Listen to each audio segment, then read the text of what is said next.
our attorney. We need to get some updates on some issues that are going on. So at this time, we'll stand in recess until we come back. And if somebody could wheel Ms. Kinzer in there. No, correct.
patience. Obviously, we've had some issues that we need to discuss with the attorney, so appreciate your patience in that. I do have one or two members that are in the restroom, so we will begin just as soon as they return.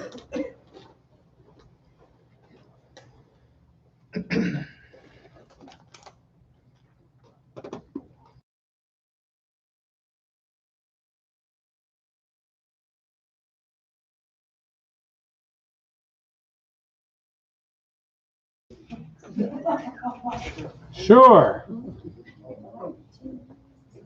On second thought, please don't. I'm singing so low you can't hear me. Thank you.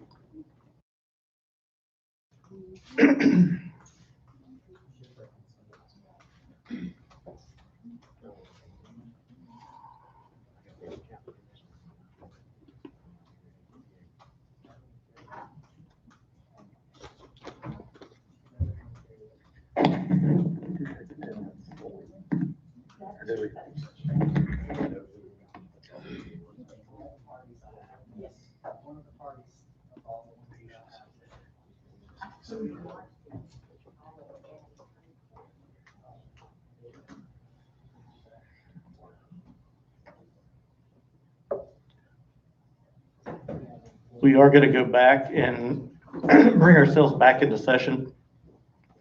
Just want to point out, we do have our entire board except for two members, Mr. Dudley and Ms. Hopkins. Ms. Hopkins did let me know she would not be here tonight.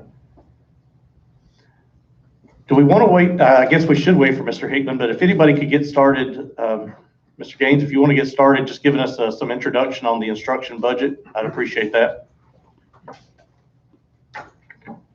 At least we can get things rolling until he gets here. Okay, good evening.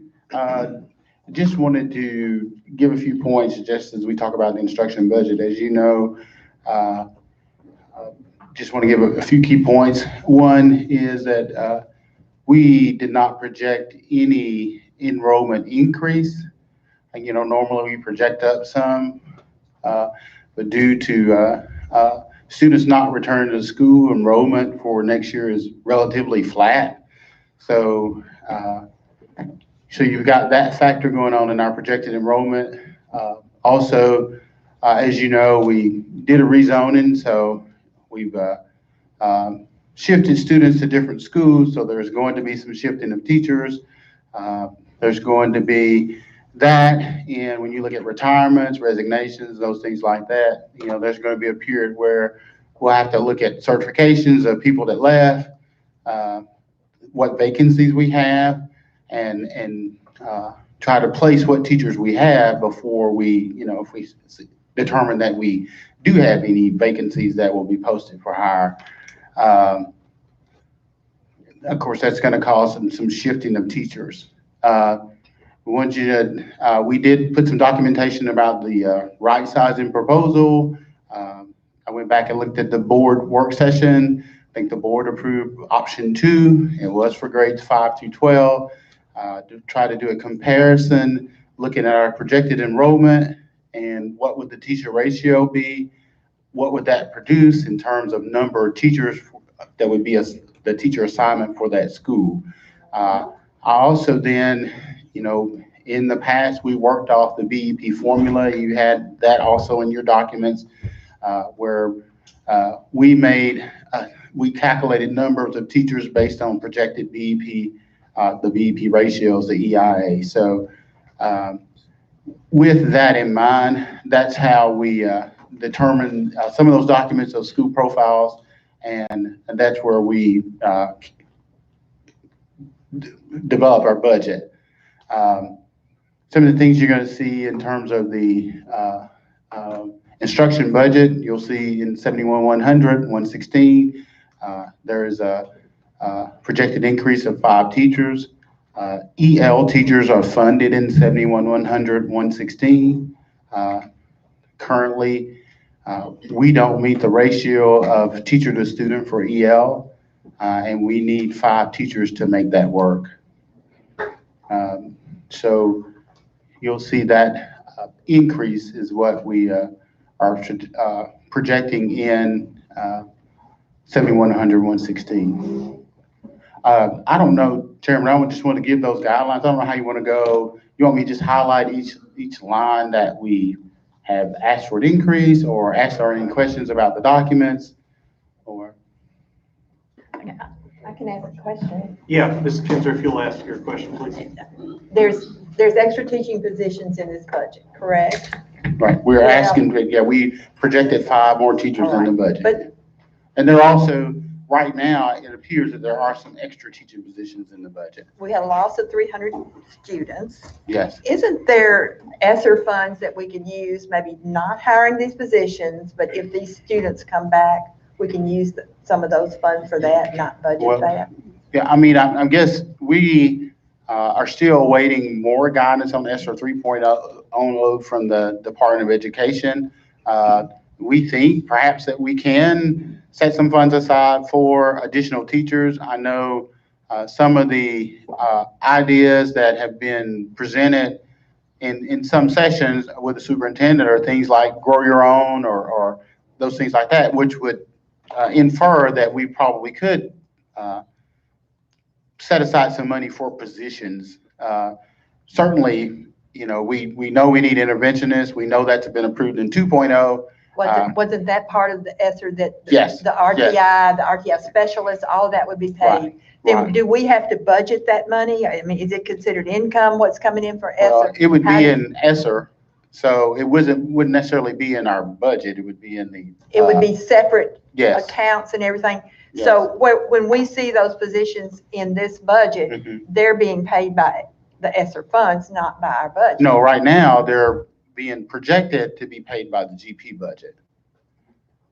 When you see the increase in the general purpose budget, right now, we're asking to fund those EL teachers, for example, we're asking to fund those in the GP And I'm talking budget. about the RTA Yeah, no. specialists, all of that. No, no RTI, no interventionists or extra educational assistants.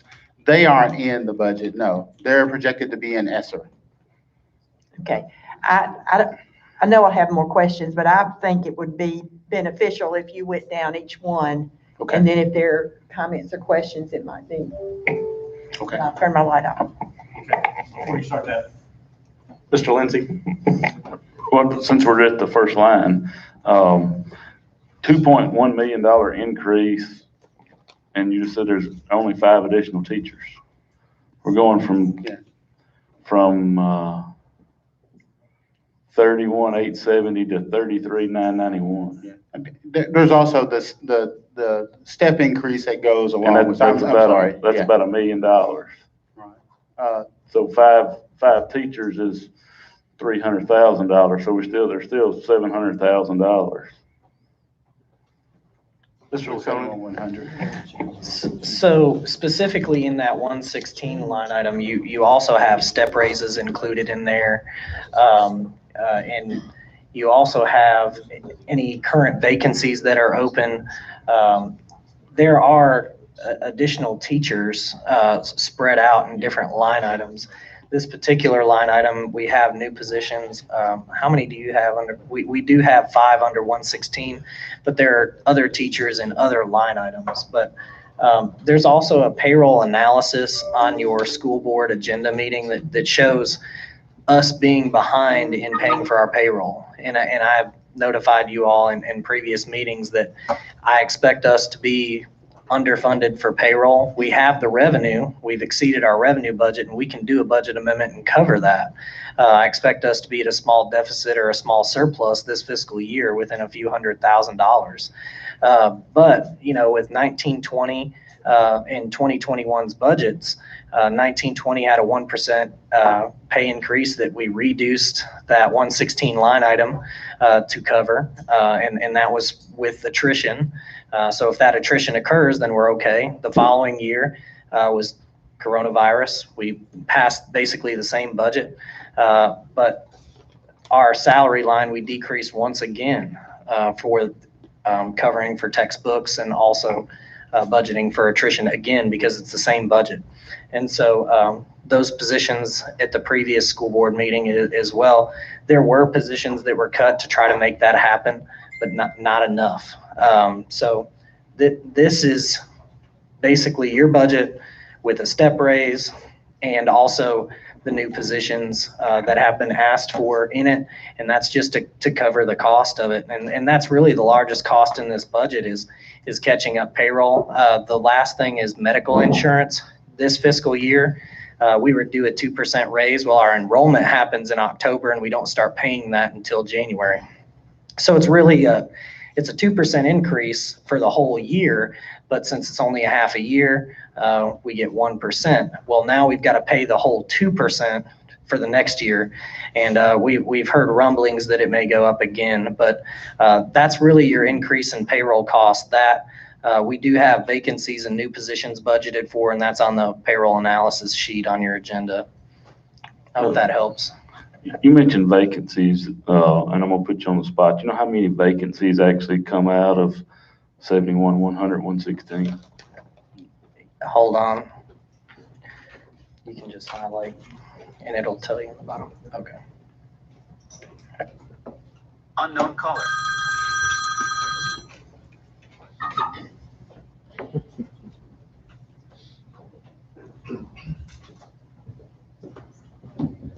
The 17 vacancies in just the 71, 100, 116 line item at various schools. So roughly a little over $1 million worth. These would be, we can, if we include benefit cost, 1.1 million. If we include all the corresponding benefits with those estimated salaries for if they were to fill the vacancy. And I was going to say something else, but I forgot. Oh, yeah. These are as of basically 2 weeks ago when we sent out and looked at the current, at the vacancies. So And we educated kids this year with those 17 vacancies. it's gone up and down, but I mean, as far as I know, school's in session. Okay, I don't see any lights on, so let's keep rolling through. Let's move on down. Doug, if we, can you switch back? Are we moving from teachers? Are we leaving teachers or? No, we're just moving down in 7100. Do you have more questions about the 71100 line? Well, I mean, I have questions about the teacher numbers that you guys gave us, so, I Okay. mean, I don't Yeah. know when the best time is to. Yeah, go ahead. Okay. Okay, I'm trying to compare what you guys gave us in this document Okay. and then what you gave us on this document. Okay. Okay, so the first one I'm looking at, it says teacher adjustment on here is -4 for Baker. Mhm. But when I Okay. look at it on this other sheet, 22 is the current teacher count, K4. Right. The teacher allocation for 2021, 2022 is 17. That's a difference of 5. Right. Right. So why the discrepancy? Well, if you have to count at that particular, you have to count this, I put the specialist back in is what we did. We took them, we looked at the projected enrollment, calculated the number of teachers based on that projected enrollment. If you look at the bottom, that's what it turned out to be in K3 and 4. And then we added the specialist back because we assumed that we weren't going to move any specialists from the school. But then your number at the bottom says 17 teachers. Right. The 17 teachers is the actual classroom enrollment.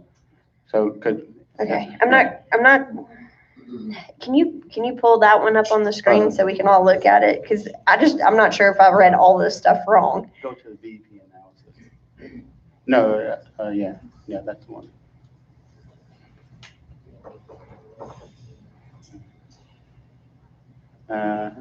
Yeah, it doesn't. Well, you want to look at that, and then you'll also want to look at the projected enrollments, the school profiles, each of the ones with the little logos on them. Go back to the agenda, I guess. I mean, I guess you need to download it, Doug. We might have to.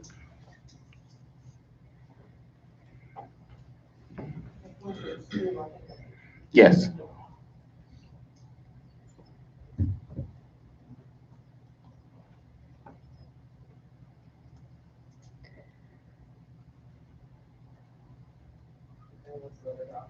the updated school profiles.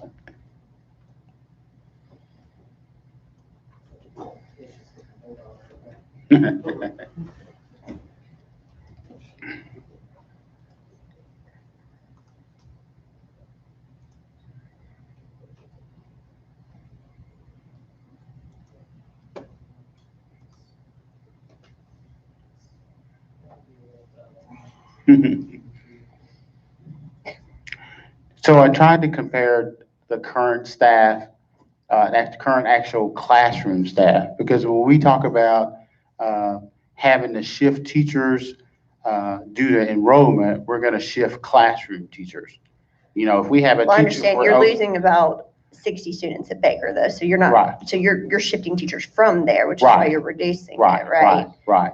So, but I guess I'm just trying to figure out, it says BEP classroom projected is 17 on Mhm. the chart, and then it says BEP projected on the profile, it says 17. Right, And it says current teacher allocation is 22. right. 22 minus 17 is 5, Right. not 4. So Well- what is the teacher adjustment for? The teacher adjustments, actually, that's what the number of teachers they would lose. I mean, you got to assume that they're still keeping their 5 specialists. I'm not talking about special ed, Specialists, specialist. art, music, technology, PE, Okay, yes. No, I did not put library and counselor on there because everybody has a librarian and a counselor. okay. When we started producing this, we had to look at we strictly tried to give you guys a picture of the actual classroom BEP enrollment, not, Lisa added the special ed count, but we can't, that depending on what the particular options of special ed that they have. The only adjustments we can make to school teachers are the classroom teachers, unless you tell us to take away a music or an art or something, a program at a school. I know, but I'm just still, I mean, because that 22, those specialists are included in the 22, right? Right, right. And so so you're taking away, you're just dropping it 4, is what you're saying? I don't know, these documents just don't match up to me. I don't know what I'm missing.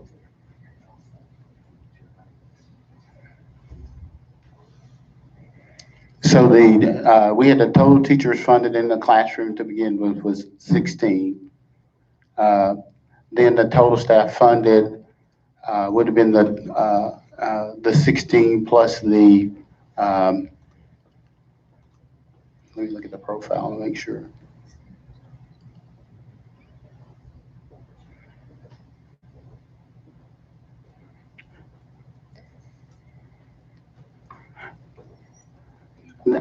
I'm guessing that number may be off, and then I think it's more correct on the profile. I'm sorry. I mean, it may be just a misnumber right there for that one. Okay.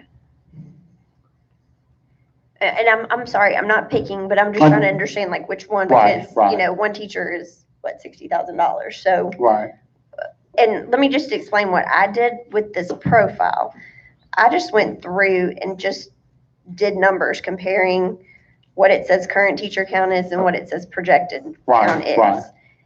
And figured out adding and subtracting. And I Mhm. came up with -3 teachers across the district for all the schools in the profile. right. So After are we reducing 3 teachers, classroom teachers? Well, I mean, I don't know really say for sure if we will. I mean, I think we still have to do out of zone. We still have to replace retirements. There may be places where if enrollment fits, you may be able to, if the class average doesn't go over, we may not need an extra teacher. I mean, I don't know that until we, Well, I know, but I'm saying just based off of these just projections. loosely, I'm yes. assuming that that's what y'all use to Right. figure out that teacher line Right, item, right. right? Yeah. So what I'm saying though is if you take all of your profile, you're Mhm. losing 3 classroom teachers Okay. across the board. And that doesn't even account for McDowell. Right, Because right. you've got 10 more going to Randolph Howe, you've got 2 more going to Yes. Highland, you've got all that. So, Yes, but what I'm saying is if you add up the numbers, how many teachers are we losing at McDowell plus additional 3? Can't you reduce that teacher line item number by that amount?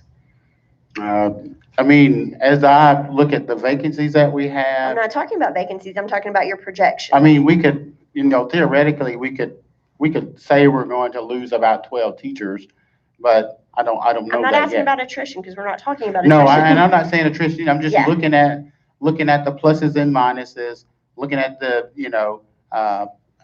we made some, known adjustments, but looking at that, we're saying that, there are 12 teachers out there that, if we left things as they were, we could theoretically reduce the budget by 12 positions, but that's something I'm not ready to recommend because we haven't done the out-of-zone enrollment. Enrollment is flat. We don't know what the new teachers are going to be. I think that's something that certainly, we could look at, but I don't think I'm ready at this time to say let's reduce the budget by 12 teachers. But Mr. Gaines, if we're down in our enrollment, right, this Right. year, Mhm. so when we did our budget last year, we were expecting to have 13,000 plus. We're not at Mhm. 13,000 Right. plus. So we don't need teachers for 13,000 plus if we don't have 13,000 plus. Right. Well, I mean, I don't know that you said the projected enrollment was 13,000 last year. I mean, I think we were, you said that we went with the budget. Well, Mr. Lukonen said we went with the budget before, and I want to say that our budget before was for about 13,000. But they did cut some teachers last year. Right, True. right. True. And we just kept projected enrollment flat for this year, which it's, right now it's around 12,400. Right. And you can't count, I mean, I think sometimes when you see 13,000, you got to think about your P3 and your P4. We don't count those in enrollment. Your 3-year-olds and your 4-year-olds, they count in our enrollment, but we don't count them in this classroom enrollment. Yeah, because we don't get DEP for them. But do they go somewhere? I mean, there's somewhere. Yeah, in the well, budget. P3s are either being served through speech, so that we're getting speech funding. Right. Your pre-K students are pre-K students. We're getting funded those through a grant. Those are pre-K students. Yeah, state-funded grant, so. Okay, well, I'll just say, when I went through this document, which was very helpful, I thought, but when you go through it and you do classroom teachers, again, you're losing 3 Right. teachers across the district, and we don't even have a profile on McDowell. So that's an additional, I would guess, similar size to Baker, 22 teachers. There's actually 19 teachers Okay. there right now. So we're talking about 22 Yeah. teachers right now. Right. Then if you look at special ed, they're adding 8 based off of these projections.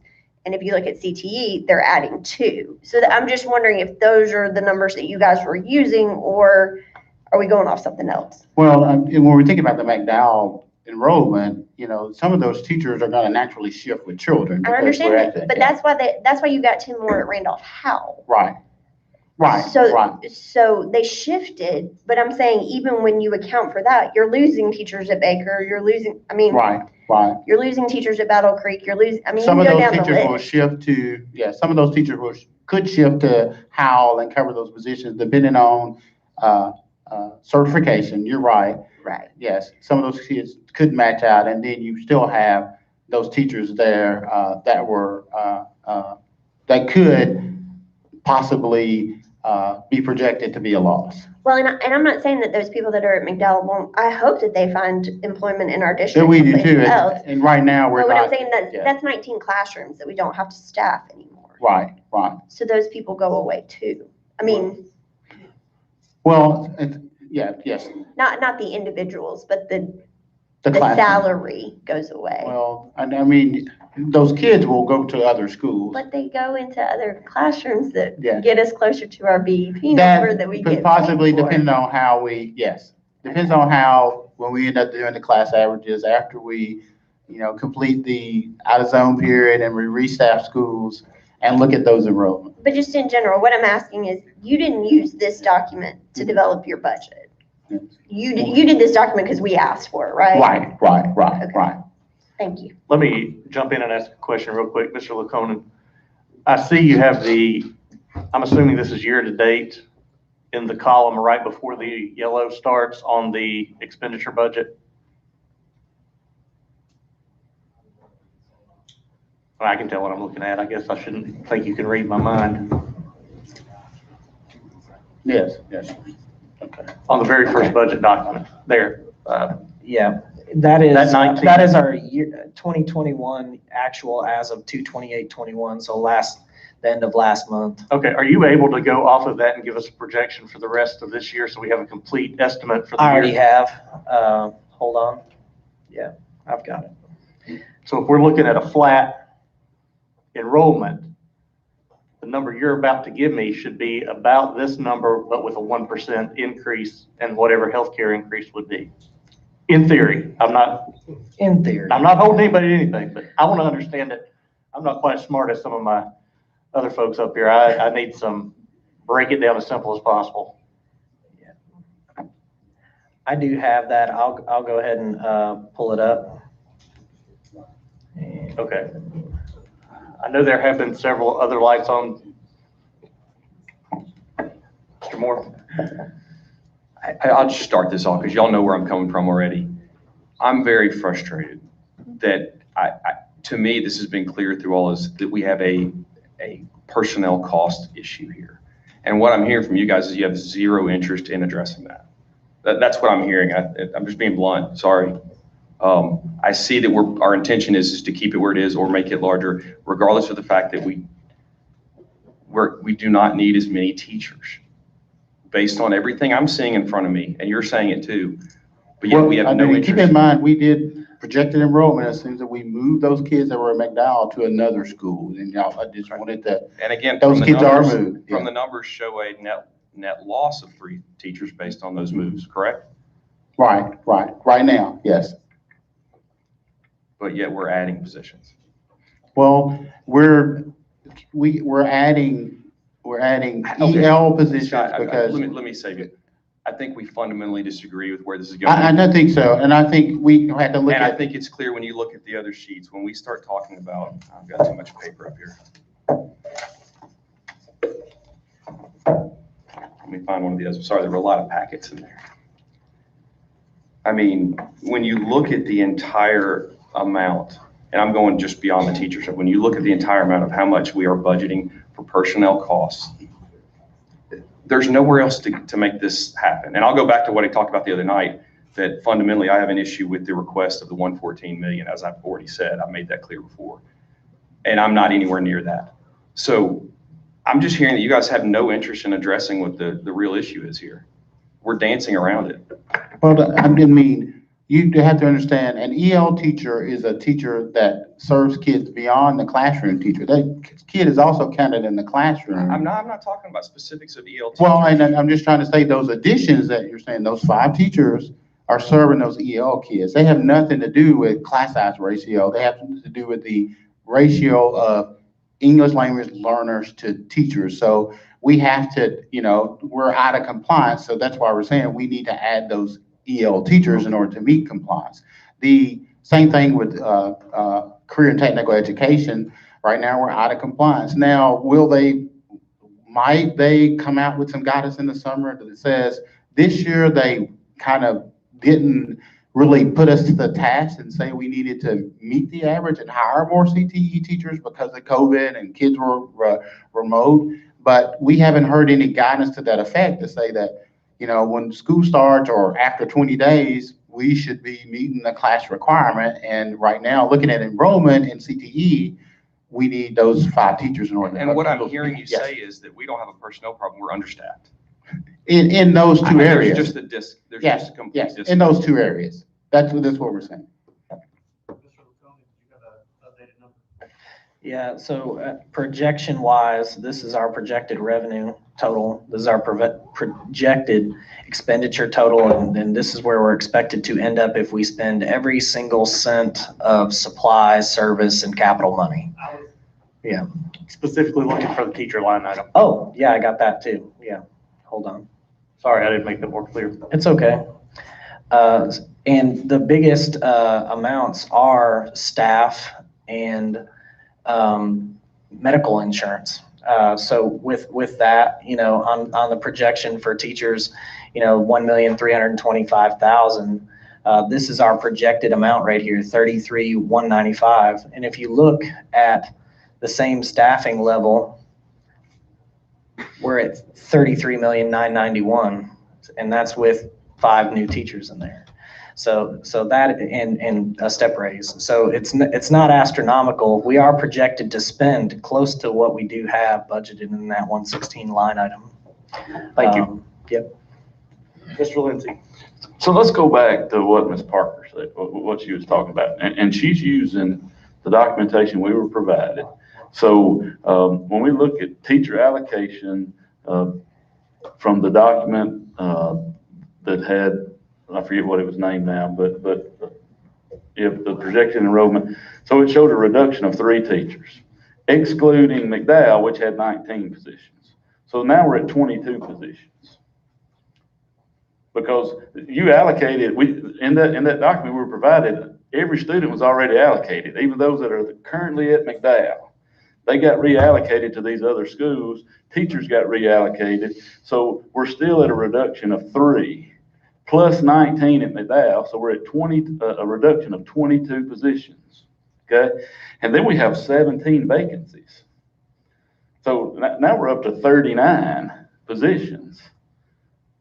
I hope everybody's following me and I'm not speaking Greek here. So 22 positions, I'm just gonna do some quick math. We're talking about $1.5 million. And again, we're using the information we were provided. So Ms. Parker didn't come up with that, so. The current vacancies are positions that that we're gonna try to fill. I mean, we're not able to fill it. They're not a. I'm talking about 22, I'm not even talking about vacancies yet. We're getting there. Yes. So I'm talking about the reduction of 3 and the allocation, the document that's on the screen now. When Ms. Parker added all those up, we reduced by 3. And then she made the statement that McDowell's not even included in there. So we've reallocated all the students. We've reallocated the number of positions we need. So we're going to lose 19 positions from McDowell. We're going to lose 3 positions with the reallocation. So we're at 22 positions now. So to me, that's a starting point. And then we throw in another 17 for vacancies. I get that that we want to try to fill those positions, but where we are is, as David said, we have too many employees. We have more employees than we can fund. And we haven't even started talking about raises yet, but the problem is we're trying to take care of too many people. And we need to take care of what we have now, especially before we start adding positions. Now, I'm saying all this, and I don't want people to start freaking out. I'm not talking about we're going to write a bunch of pink slips. We're obviously going to have a number of retirements. We're obviously going to have a number of resignations that we can backfill those positions with the 19 positions, the 19 people at McDowell. But we just don't have to refill those positions. So we could cut 22 positions using your guys' numbers and never affect a human being at all. All it affects is our budget. Yeah, and still pay for step raises. $1.32 million. You agree with that, Doug? The number? I agree with Not the philosophy, the number. I agree with the math. Thank you. The 19 positions is suspect. Yeah. When we correlate, I think if you look at that bottom line number, it's 12 positions that are left over after even including the McDowell teachers. On the BEP analysis sheet, if you look at the totals, it includes we calculated the, Can we just go through the analysis? I mean, you're relying upon my numbers that are on here, and then I'm relying upon your numbers. Right, Can we just have an agreement where we all come to an agreement on what you gave us and whether or not my math is correct? Or your math is correct? well, it doesn't, Yeah, I'm trying to see which one that, yeah, that's, go to the front page, I think. Because I didn't use that one. I used the other one. And we just talked about the first line wasn't, Yeah, it looks like it got Right. off yeah.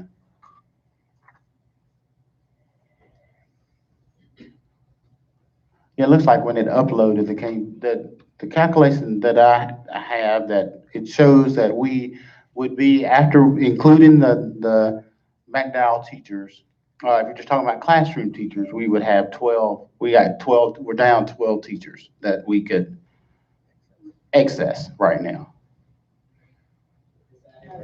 Yeah, yeah, yeah. And that's taking into account the ones that go to other schools to fill Yes, the yes. grade in attendance.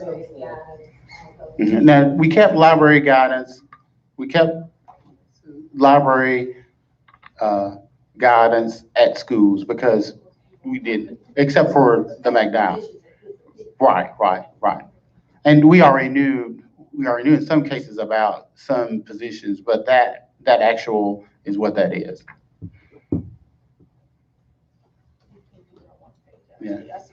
Yeah. So 12 positions is what we are, that are actually, we're down. And then, like you said, there are vacancies that exist right now. And there are also projected retirements, resignations, those things like that. But that's not what, is that, and I'm trying to understand it. It doesn't appear that's what the budget proposal suggests. It shows adding 5 ELL teachers in Right. addition to what we have today, but that document shows we should be reducing our number of teachers by Right. 12. Right. And what I said was with vacancies, and with vacancies and retirements and those things, we didn't reduce that because I think we will, those teachers, now we may reduce it after that, after we place those retirements, those vacancies, after we replace those, I think, maybe there'll be some positions that we could reduce the budget then. I mean, if we want to say, take those 12 and if we could put them in to the budget, but, some of those retirements aren't elementary students, aren't elementary teachers. And some of those retirements haven't fallen out of the budget, haven't fallen out of the staff yet because they haven't retired. But where we are in the budgeting process, I mean, the budget that's proposed, and Doug, you can correct me, we're somewhere in the, if we were to approve this number today, and I have no plan of doing that, I'll make that very clear before I say this. But if we were to approve that, we would be asking the county commission for somewhere in the neighborhood of a 30-cent tax increase. Is that right, Doug?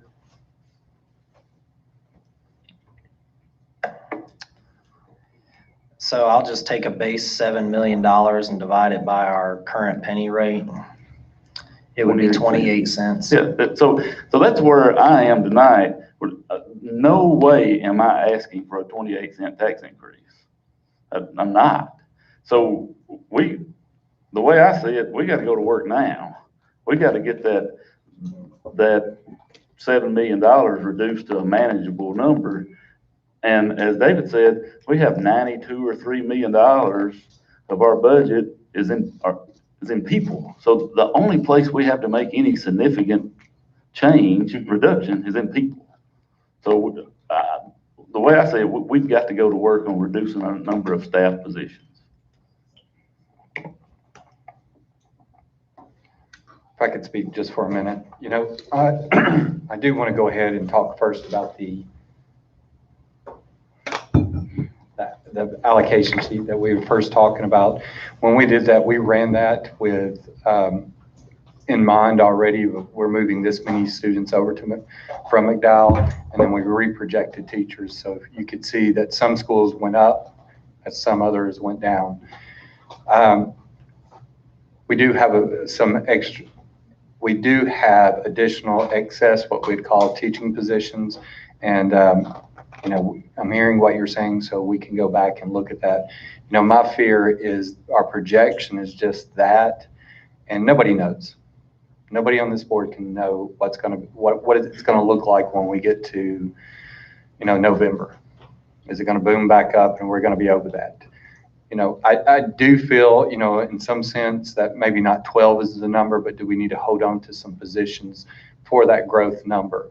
Because, once again, when we look at that stuff, if it's not in the budget, we have to budget for.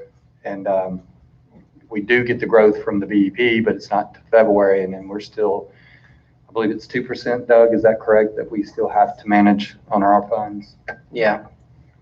So we can reduce that number all the way down and just take our chances, like I said, and when we talk November or such.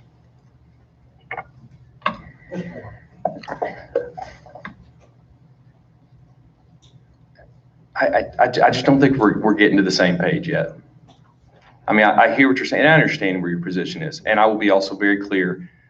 I don't get joy from talking about this, although most people think I do. I do not. I can just look at numbers, and there's just no way around this. And I know it's a very sensitive subject. It's a very difficult, emotional subject to talk about, the fact that we just have a personnel cost problem. That's not mean it's a personnel problem, but it's a personnel cost problem. And I can honestly tell by your answers that you guys, A, haven't looked at it for this year. You're not looking to address it from that direction. And B, for 6 years being on this board, we've never looked at it from that direction. It has been getting worse and worse year and year. And I'm embarrassed that I haven't looked at it this way before now. And I should have been years ago. But at some point, that is the only place. I've watched us go through this, and we talked about this the other night. We try to squeeze $200,000 here. We try to squeeze something out of textbooks, and look where it's gotten us. We have suffered horribly from that, all because we still won't look at the personnel cost problem. And frankly, I know it bothers to me because I've used this analogy before. The pie is only so big. I mean, frankly, what we're asking for is to make the pie bigger, which it blows my mind. But the pie is only so big. And the reason we can't give each person a bigger slice is we have too many slices. And I want to respect the staff we have, and I want to compensate them well for doing a good job. But until we fix that problem, no one's ever going to get there. We're just going to keep divvying it up further and further. And what I hear right now is that we're talking about adding 5 more positions, smaller slices yet still.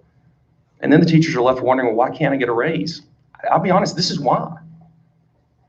This is part of the reason we have to struggle up here doing this. And again, I'm frustrated that I don't feel like you guys clearly don't want to make this step. I get that. But I think it's becoming pretty clear that the board seems to be saying that we're going to have to, because there's just nowhere else to make up $7 million. I mean, we could cut out all of the facility stuff, I guess, like all of it, just get rid of every bit of it. But I don't even know if that gets there. I mean, at what point, I mean, I'm a little frustrated when you said we could go back and look at this. I thought we made it clear at the last meeting that was what we wanted. And what we got instead was you guys trying to defend the same thing you already brought us last time. And it's a little frustrating on my point, because I thought it was very clear that that we should be going a different direction, but we're doing the same thing. And now you're telling me, well, we can do that, but we got to go back and look at it again. I don't know what to do with that. Are you asking to cut beyond those 12 positions? Is that what I'm hearing? I think, yes. And this is what I've got to say, and I'd be remiss if I didn't, because we have to be very careful. Yeah, it sounds easy to just go ahead and cut, but we'll be, like right now, I'll use ELL. It's the perfect one to use. We're out of compliance. I mean, okay, we are out of compliance. And then when we look at each classroom, we have to make sure that we are in compliance. There are certain, and you know this, there's the BEP formula. We have to fall in with that measure. For CTE, for classroom teachers, then, we have these federal obligations. Mr. If I could stop you on that, I appreciate that, I do. But if we want to go that direction, I will push back the other direction. If you want to look at what the calculated BEP formulas are for teacher ratios, do we want to go all the way to that? And that's what we used. No, we're not. We're nowhere near that. No, because they calculated at the max capacity for each classroom is the way they run the funding.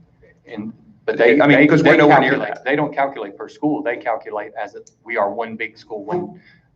When you look at the effective ratios, that's what it works out to be.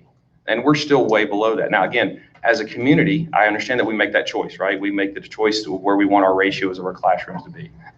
I disagree with you. We don't? The BEP formula, what it does is, how it is funded is, they just say, we've got so many kids in K2. Mr. Hickman, though, we are funding 300 something more teachers than the BEP funding funds. And the state is 10,000 over what the BEP funds, because it does not fund every position that when we have to run a school, that the BEP says we have to have that ratio. We cannot go over that ratio.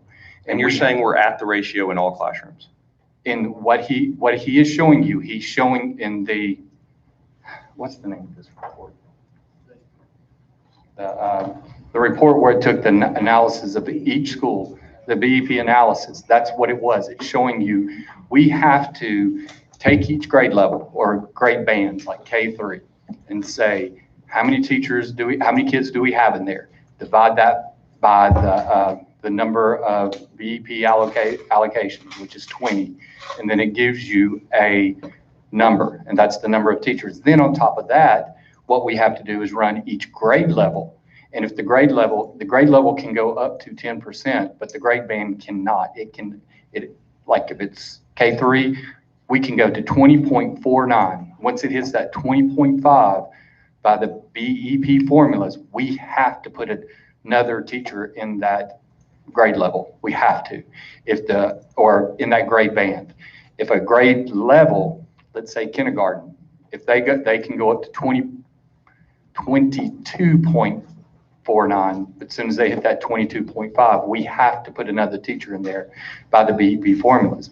The way we are funded, sincerely, is they take every student we have in those grade bands and say, that's how many we're going to fund you. They don't look at individual schools. It's like, you get paid this formula, but we're holding you accountable for that formula. And it stinks, but that's why the state is over 10,000. Let that sink in. 10,000 teachers over BEP funding because of this. That is one of the reasons we're crying out to legislatures. We need you to rework that formula, because there's 47 components to that BEP component. And that is one of the main reasons we're saying we've got to get something better in this BEP, the way we get funded, because they don't look at every school individually. However, they will look at us and say, we're funding you for this, but you're going to have to get more teachers on your own dime because you're out of compliance in your numbers. So that's where I respectfully disagree with you, Mr. Moran. Yes, sir. So I think like a teacher, I'm sorry. And I've got to get in gear with the financial side. I appreciate numbers. I've also ran a business. I know about getting financial costs, but I mean, I'm almost shaking right now, because what I hear and what I've seen and what I feel is that every teacher we remove, we're forgetting that it's also impacting our students. And I listened to the last session and I hear, what are y'all doing? What are y'all doing to make a difference? And where our difference comes is with our teachers. And I can tell you from being a classroom teacher, the more kids you have to serve, the harder it is. And I know we've got to get the numbers right, and I appreciate that. But do know the more kids you put on a teacher, it strains that. And that's such a big thing to remember.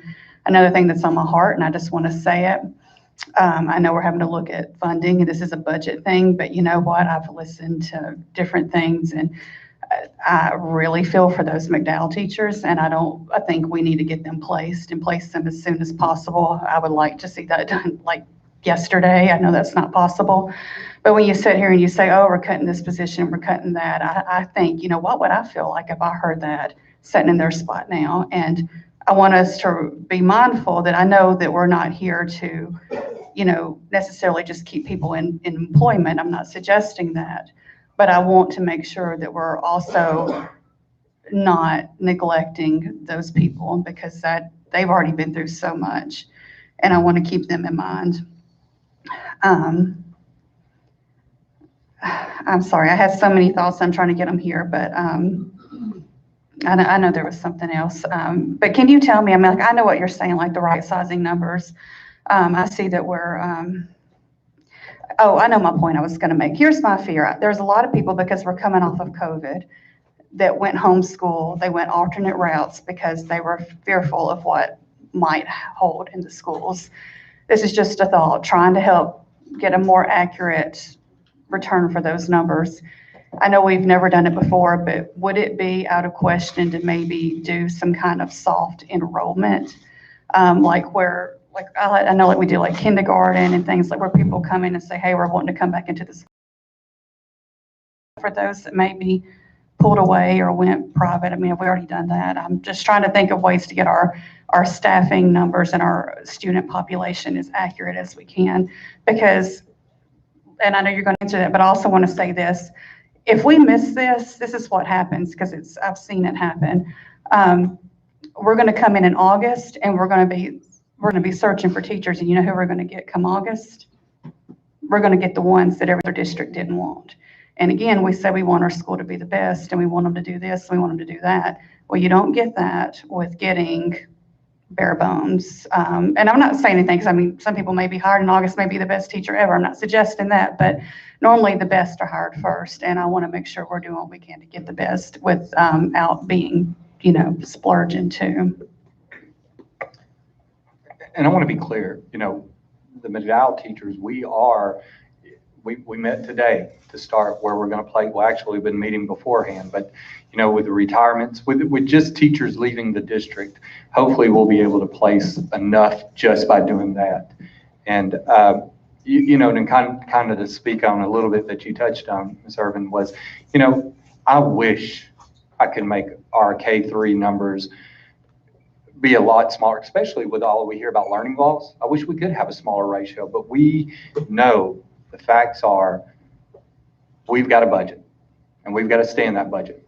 And we've got to be careful how many we increase, So, we're looking at inventive ways, I guess is the best way to put it, to use our ESSER 3.0. But I truly want you to see when we show this profile of the school, that is in BEP compliance by their formula. And I believe we included as part of our documents was the BEP handbook that we have to use and adhere to. High school is a little different. High school, you have three kinds of teachers. You have a gen ed, you have a sped, and then you have CTE. So its formulas are a little different. They're a little wonky on how we do that. But however, when we go past this 12 and you say, I understand that, but we're going to have to lose 10 more. Do we want our ELL to be out of compliance by not having enough ELL? We'll have to answer to the state. Do we want this school to be out of compliance? Do we want our CTEs to be out of compliance? We have to follow the rules they give us. They're not fair rules, but they are the rules. Ms. Parker. Okay, one thing I want to be very clear about, when I gave you those numbers, I said that there was 8 additional sped. Okay, so when you start talking about ELL and stuff, I'm just talking about gen ed when it comes to those -3 and the -18 number that you gave me. So I'm not talking about sped. I'm not talking about CTE. But you mentioned that BEP is, it's not a suggestion. Like we have to be in compliance. And so we've got to get there. But my question for you is, one of the documents that y'all gave us was, each of the schools and there are at least 5 classes, and I'm not counting RTI, where they're over their BEP number. So we're out of compliance there. Why is that? The state did not, this year, we usually run a second report and they make us get back in compliance. Due to COVID, they just, I think if they gave grace to some, usually we would be, if we're out of compliance, we'd have to hire another teacher to get us in compliance. Okay, so here, though, when we start talking about teachers and class sizes, and I'm looking at the numbers for Whitthorne. We're talking about a class with 31 kids. Now, I haven't looked at all the other middle schools, but I'm going to doubt that they have 30 kids in them. So why are the kids at Whitthorne having 30 kids and somebody else having 20 kids? And how is that fair to them? So that's where this whole discussion about teachers, we have been very, very employee focused when we've done the budget in the past, and I just want us to be student focused. If we need the 5 ELL teachers to be in compliance, then we've got to include that in the budget. But my problem is right now, what I'm seeing in the budget is not really what we've got to have, it's what we want to have. And there's a difference.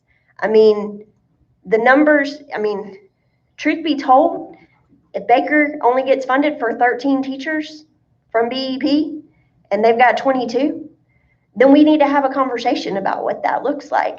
Now, that would be a very, very tough thing to do, but we've got to be realistic about how we're spending our money. And one of the issues that I have right now actually is I'm looking at that payroll document that was on our attachments.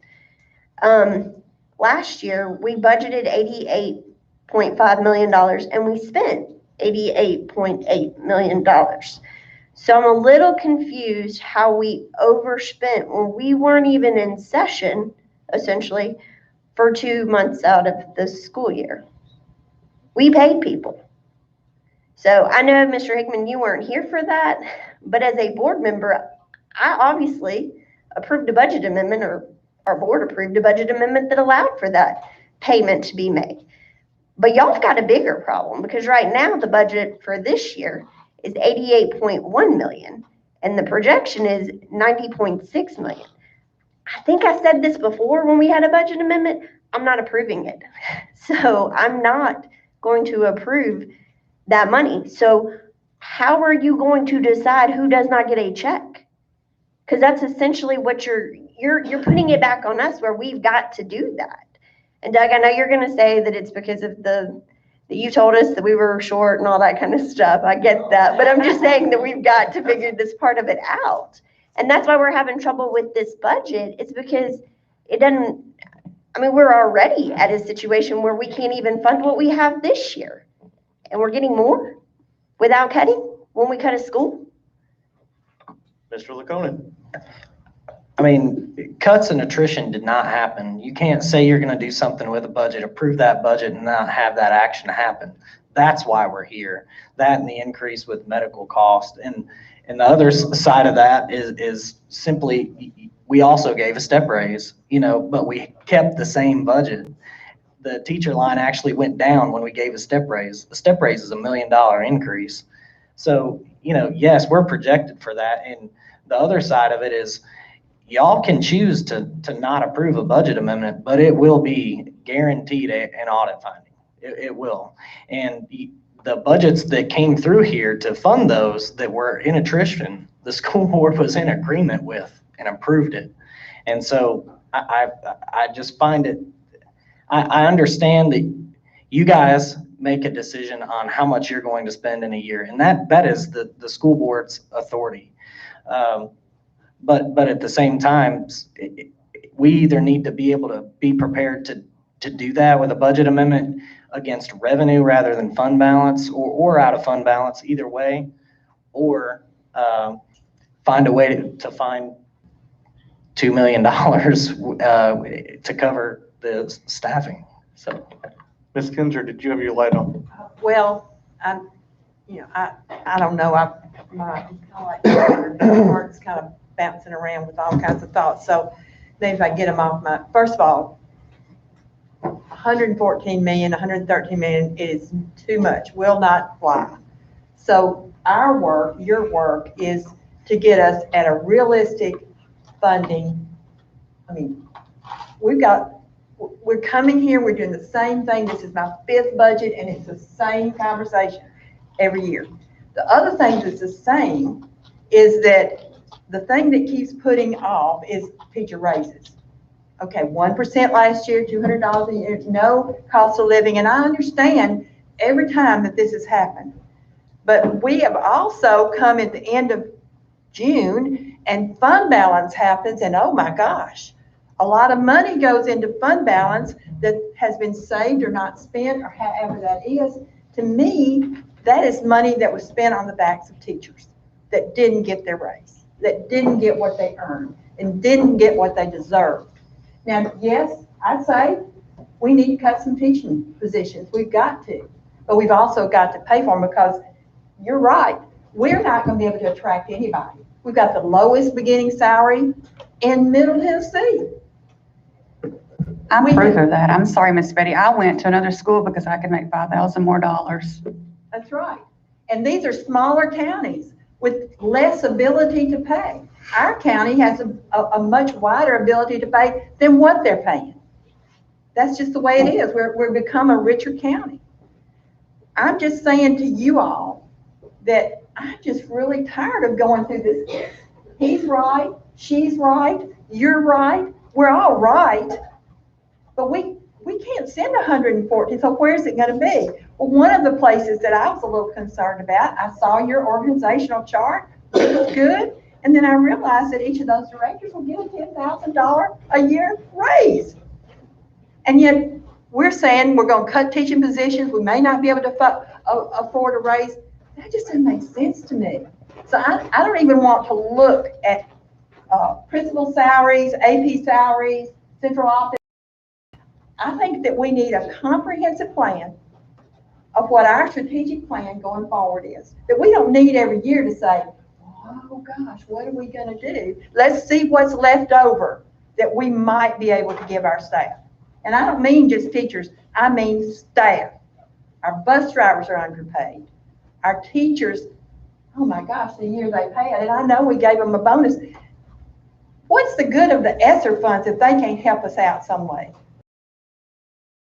The same, I feel like it's Groundhog Day. You know? I don't, these are brand new board members that are going through budget for the first time, and you're probably going, you're flabbergasted. We've got to get at least $6 million off of that, at least. Where's it gonna come from?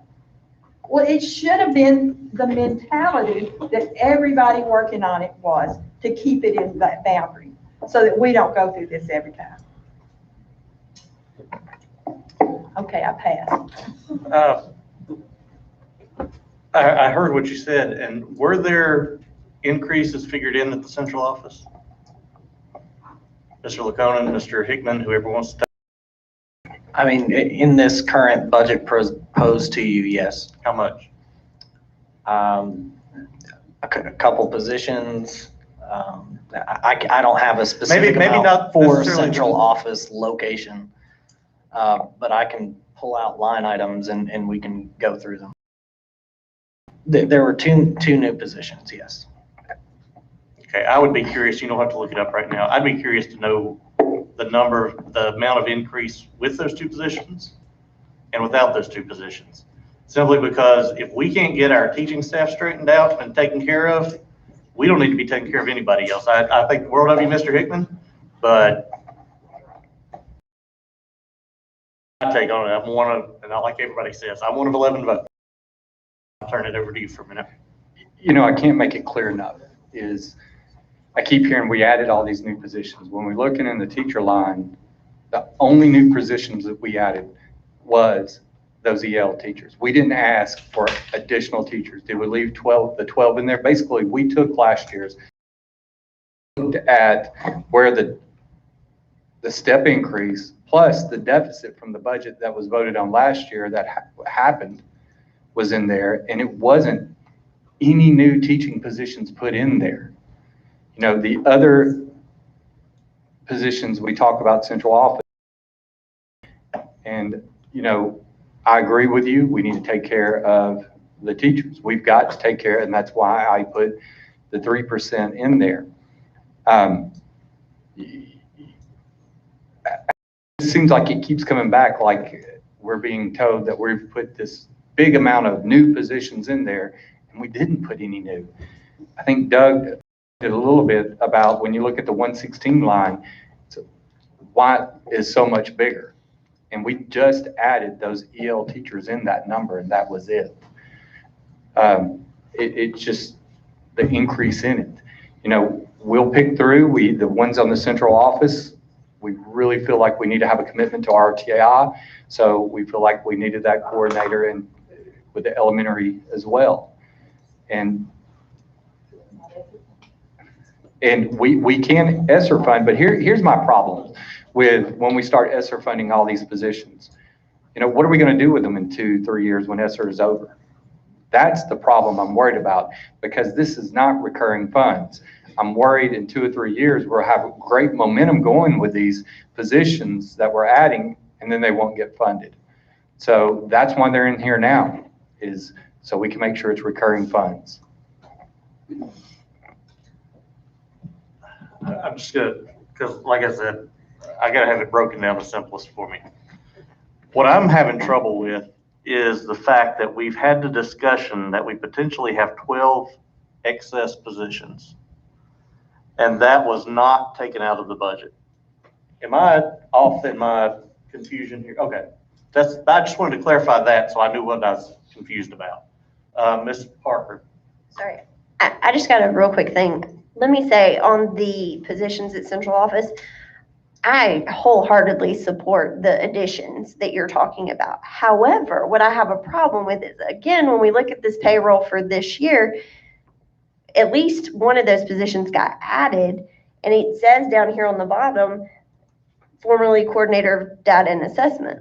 Well, data and assessment, I thought we dropped back to, we didn't get that position filled, but we approved that position. We didn't approve a middle school coordinator.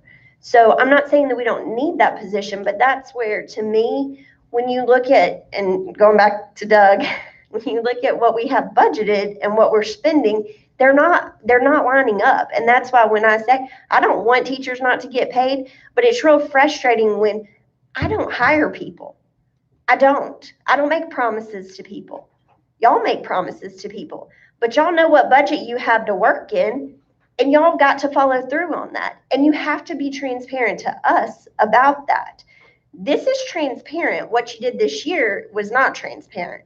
And that's where I've got problems with it as far as that one position.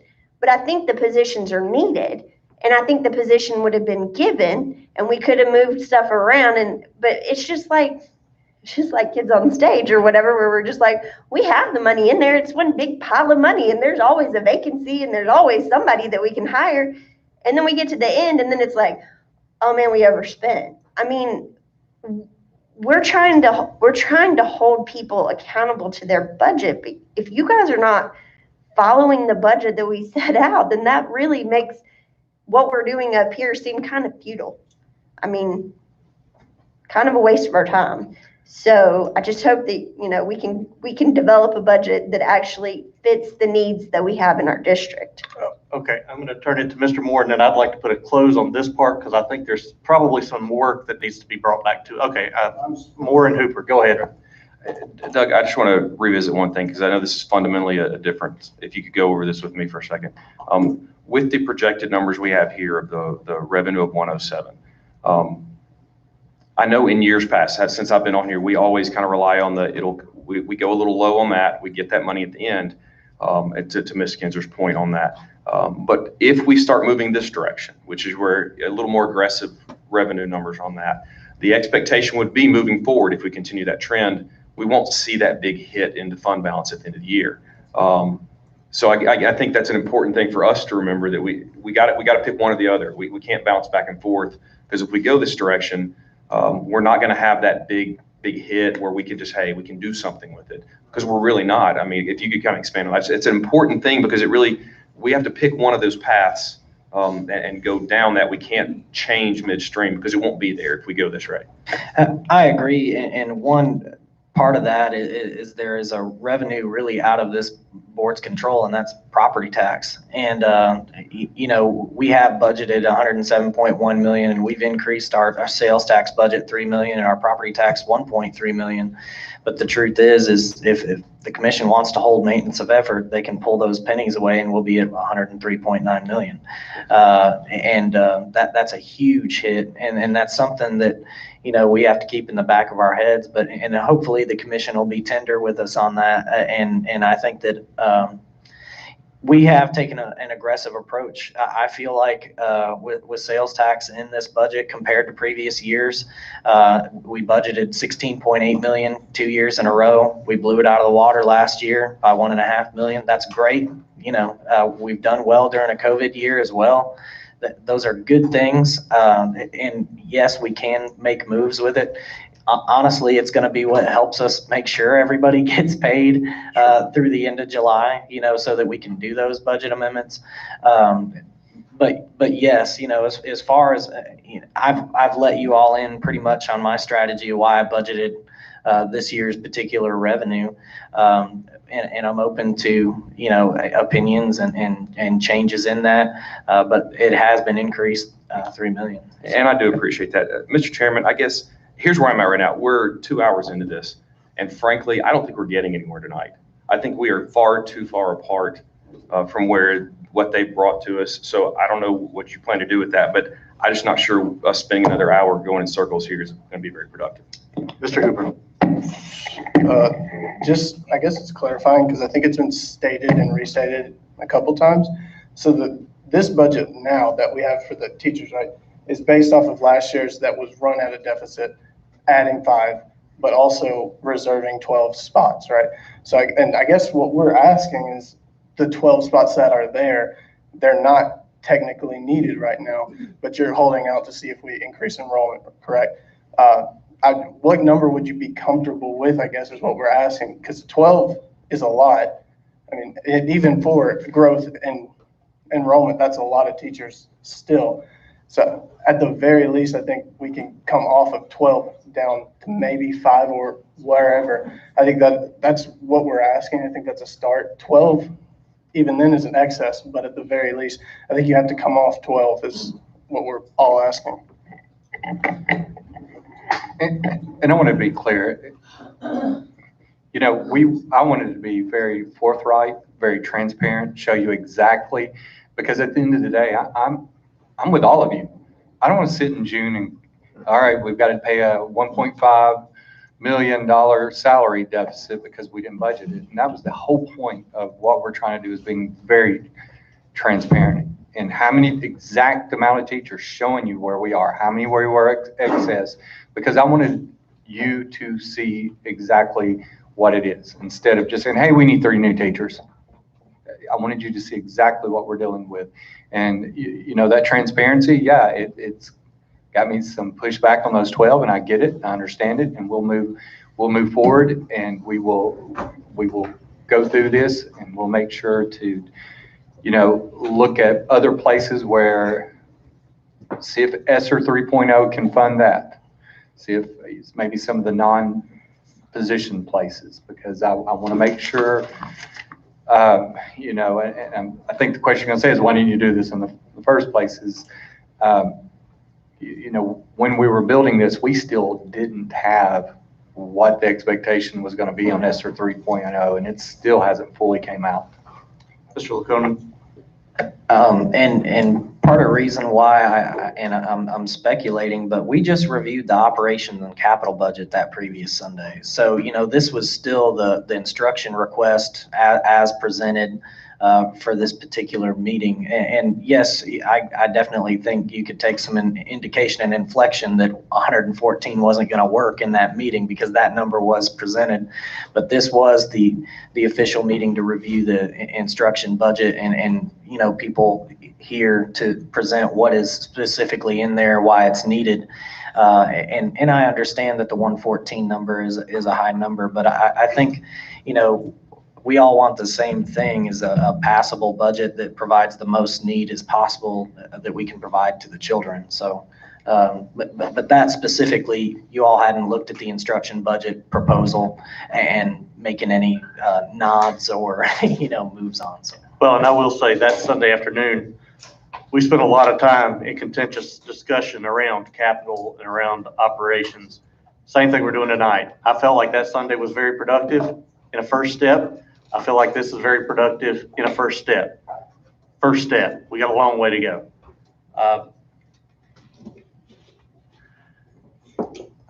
We're scheduled, I'm not breaking the meeting up, but I'm just looking at the calendar. We are scheduled for another budget meeting the 6th of April, which is during spring break. I don't know if anybody's going anywhere or not. I got nothing else to do. Yeah, I don't either. Would we be able to see trying to find my words, more Realistic. I'm trying to think of the right word.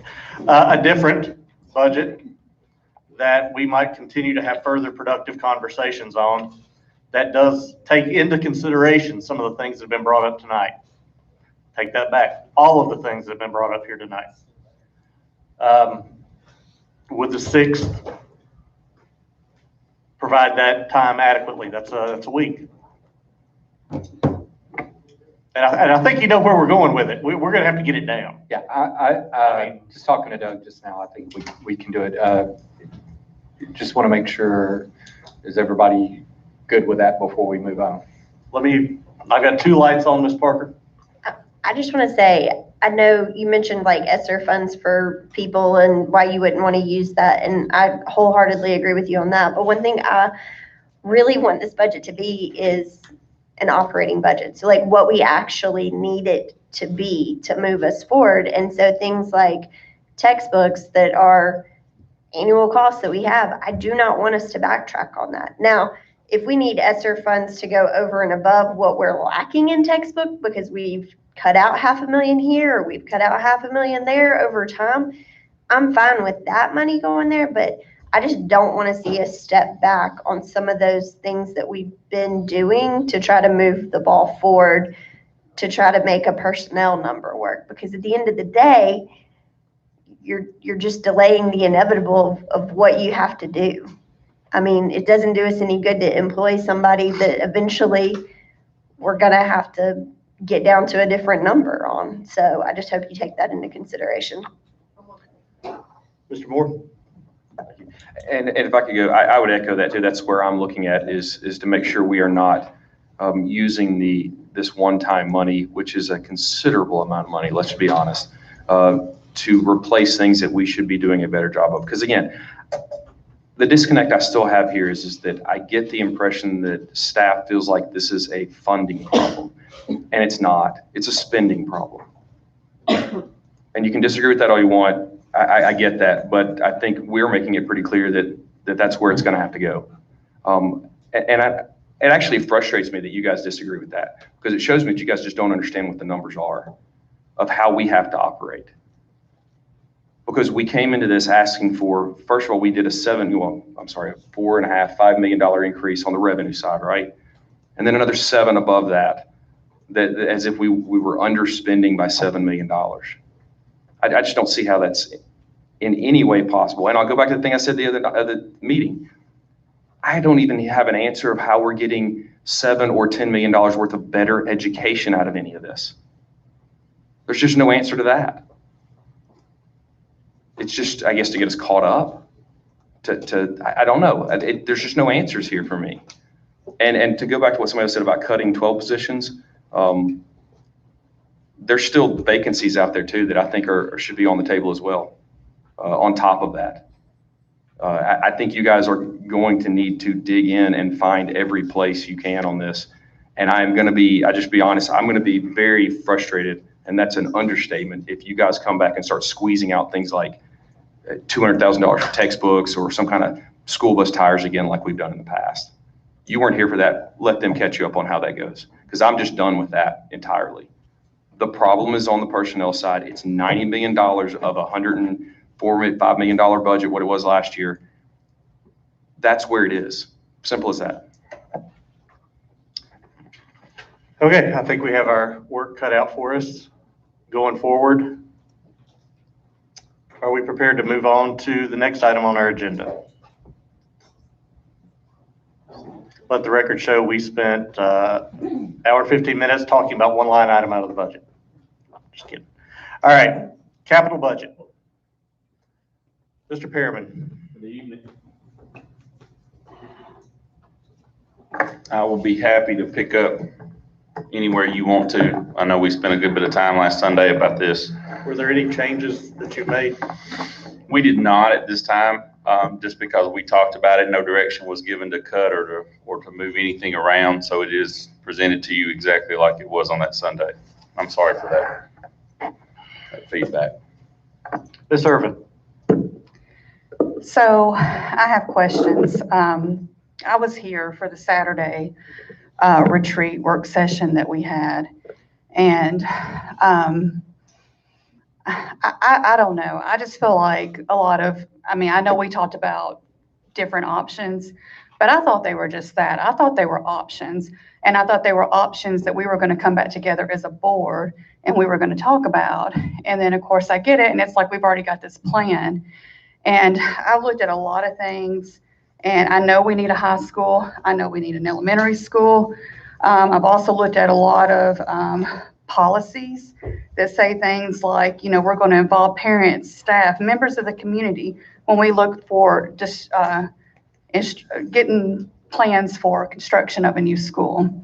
So I have said, and people keep saying, trust me, but I'm new. And I want you guys to explain to me whatever you feel like you need to explain to me. But I am not in favor of a 2,000-seat Battle Creek High School at all. And what I'm hearing from a lot of constituents across the county is this. And I know we've got sizing for schools that we've adopted, and I know things didn't get submitted to our board policy, but from what I'm seeing on board policy, I know Kristen questioned it that Sunday. I'm seeing discrepancies there, and this is what I want to say. I'm hearing from people don't want their kids driving down that, especially 2,000 kids going down to where Battle Creek is. I still do not understand why we cannot renovate Spring Hill High School, get it up to par, perhaps maybe build a more cost-economic Battle Creek High School. I know we say like facilities and stuff and saving, and you know what comes to my mind about that is Battle Creek is a campus school, and if it is a campus school, and if we could build a 1,200-seat school, they could share. I mean, is there a reason why they cannot share this like athletic facilities? I know not a gym, but like outdoor facilities with Battle Creek Middle School, because so that's a savings there. And then this is what else I hear. I heard that, you know, we need an elementary school on the north side of town, which, I mean, I agree with. I totally agree with, and I want that. But it's like to put it all the way where Spring Hill Middle is. And then I heard, pretty sure I heard right, then we can close 2 more Columbia schools. Well, I feel like that's just rubbing salt in the wound to Columbia. And maybe I'm like missing something, but that's what I heard. And another thing I will say with that is when I first got into this seat, we had a work session on that very first Saturday, and someone at central office, I don't remember who, I think I do, but I'm not going to quote anybody, said a mistake we have made in the past is we have looked for, we built schools on grounds that was either free or, you know, worked for us, and we don't need to do that again. We need to, instead of like working on what's free or what we've got, we need to make school growth in an area that's going to be beneficial for our district long term. And I don't see that it's in Spring Hill. I really don't. I think Columbia needs an elementary school. That's just my 2 cents worth. I personally think we can do a Columbia Elementary, make renovations, make Spring Hill High School or whatever seat it is now. I'm going to misquote it. I know I will, but get it up to where it's not in the condition that it's in, where it's up to par, and build a smaller scale Battle Creek and share facilities.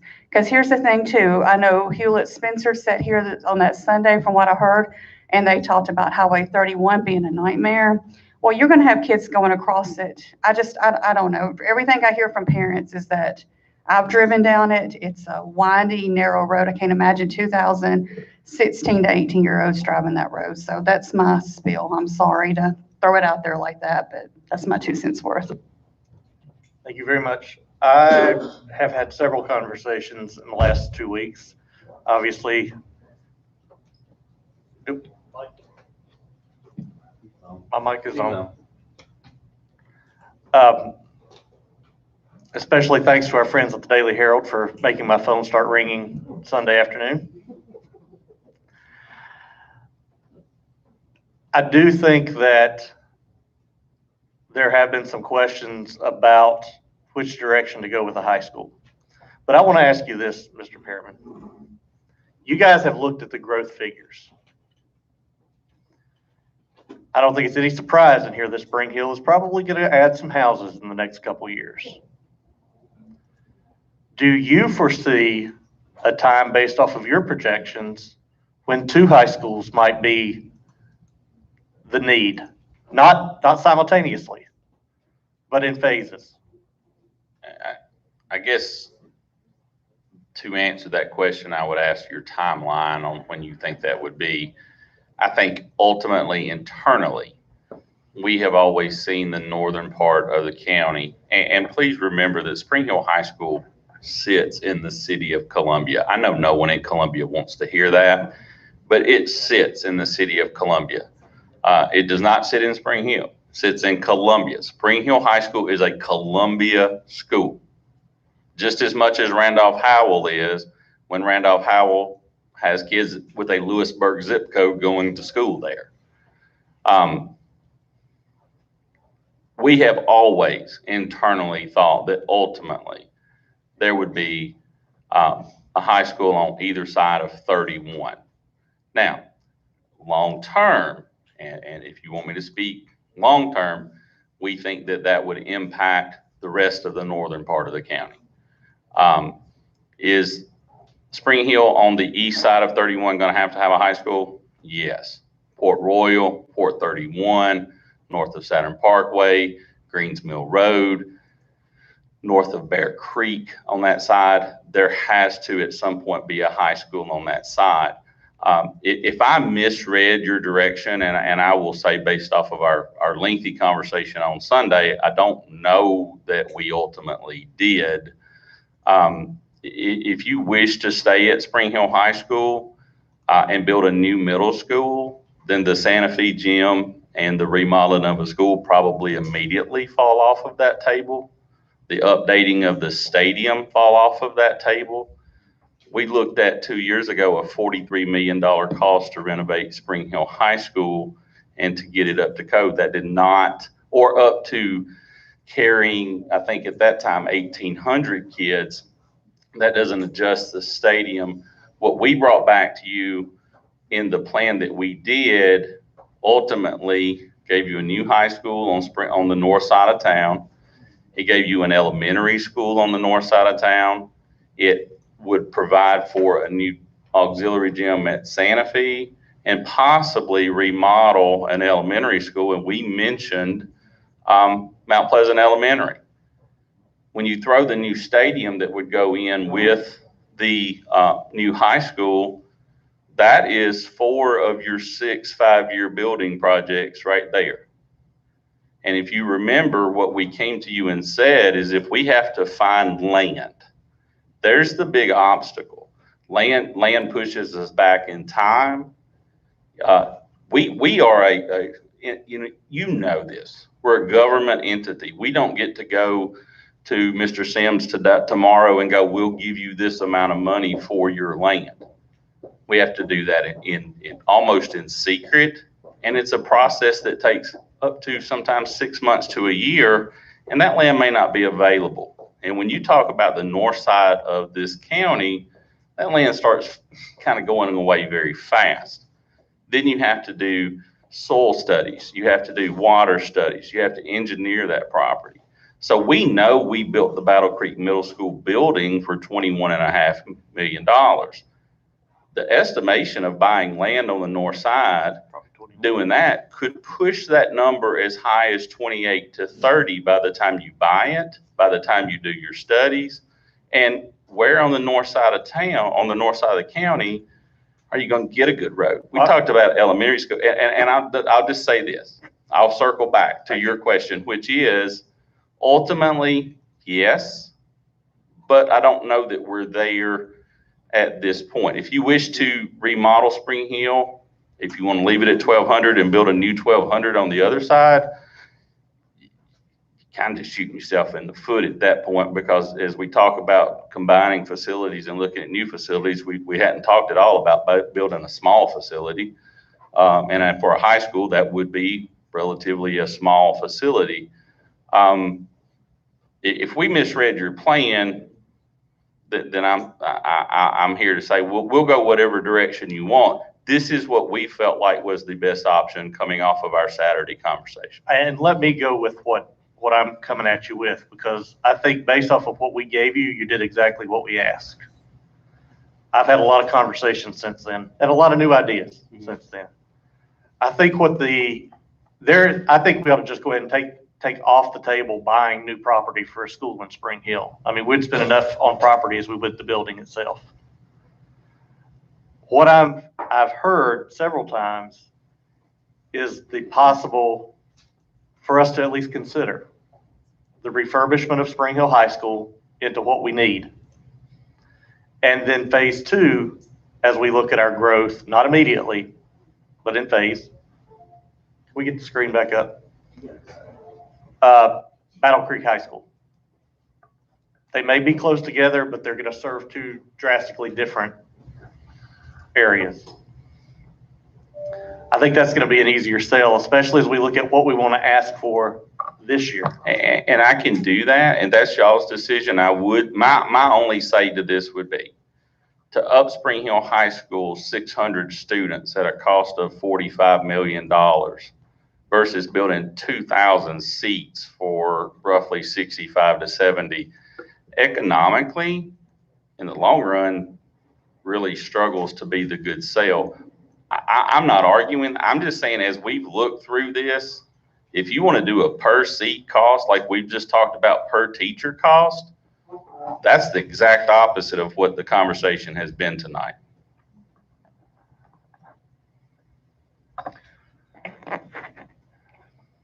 Mr. Lindsay, go ahead.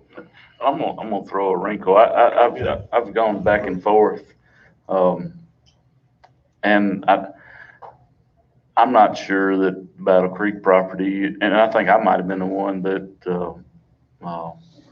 she was referring to earlier that first day. Just because we own a property or a property's free doesn't mean it's always the best property. I'm not convinced yet that Battle Creek is the best property. And here's the wrinkle I'm going to throw.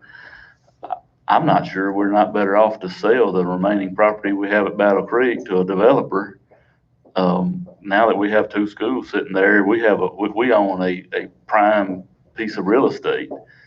I don't know what Kedron Road and what's the other little road that goes through the neighborhood, goes to elementary school? No, the Hummingbird, and then Malin Moore. I don't know what those three roads look like if we build a school and we have 1,200 drivers in there one day. I also don't know what 31 looks like when we stick 2,000 students at Spring Hill High School either.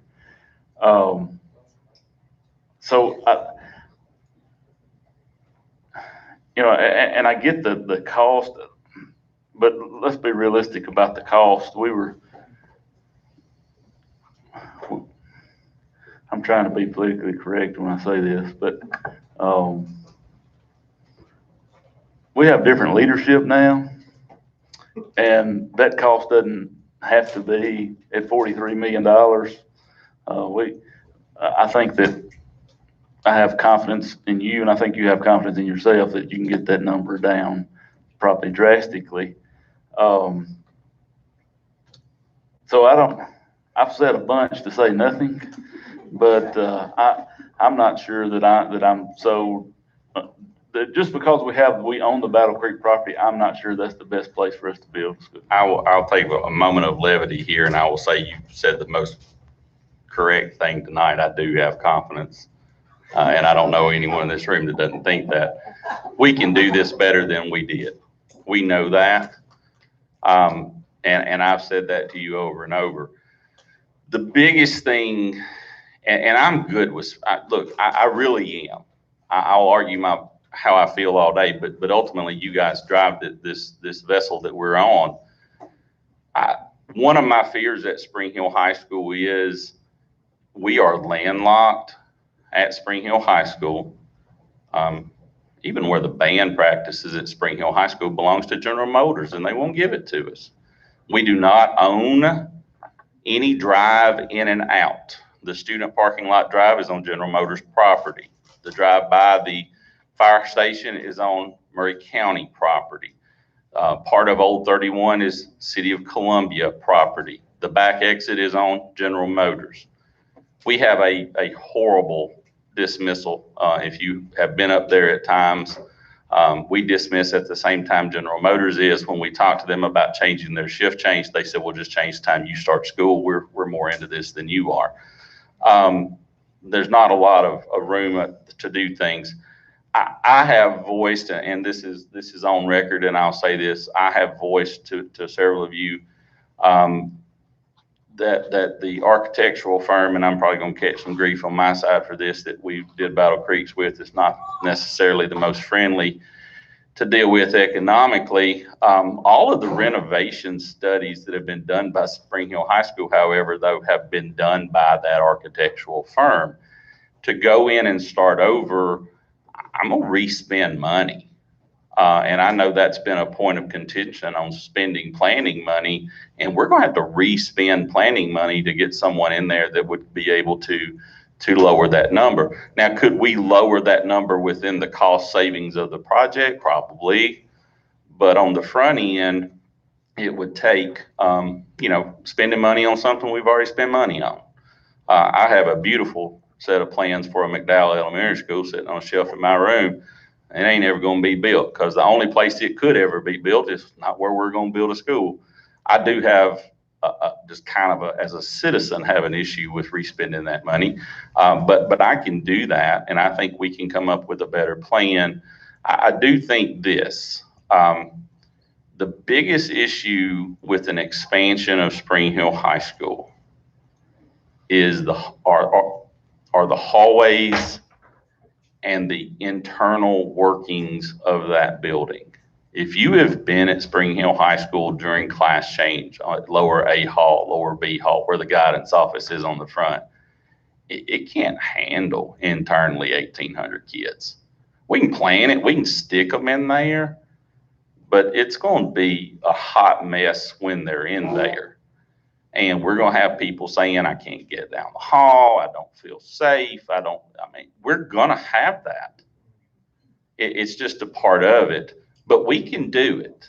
And whatever you guys want to do, I'm not bent on a new building and building a new building, but I know that when we looked at that 5-year plan and all the things that you wanted to do, and I know the conversation came up to maybe eliminating 2 elementary schools, but it morphed in that same conversation to, if you don't, but you repurpose them, then suddenly we moved that 5th grade in Columbia back, and now you got 5 of your 6 off of that list.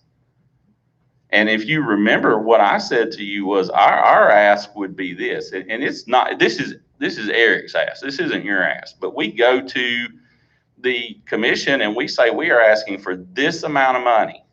And in that money, we're going to do 1, 2, 3, push to 4 as far as we can, take it as far as we can. And our planning money is in there too. We're not going to ask you for $1 million to draw plans to come back that aren't never going to be built. We're going to do it all within there. They may have a fundamental issue with that. You may have a fundamental issue with that. But as a taxpayer, I don't want to spend money on another set of plans that are going to sit in my office. And that was the plan. And what we brought back was very simply that we were trying to accomplish that 5-year list. And this is the last thing, and I'll say this, and I promise I'll stop for a while.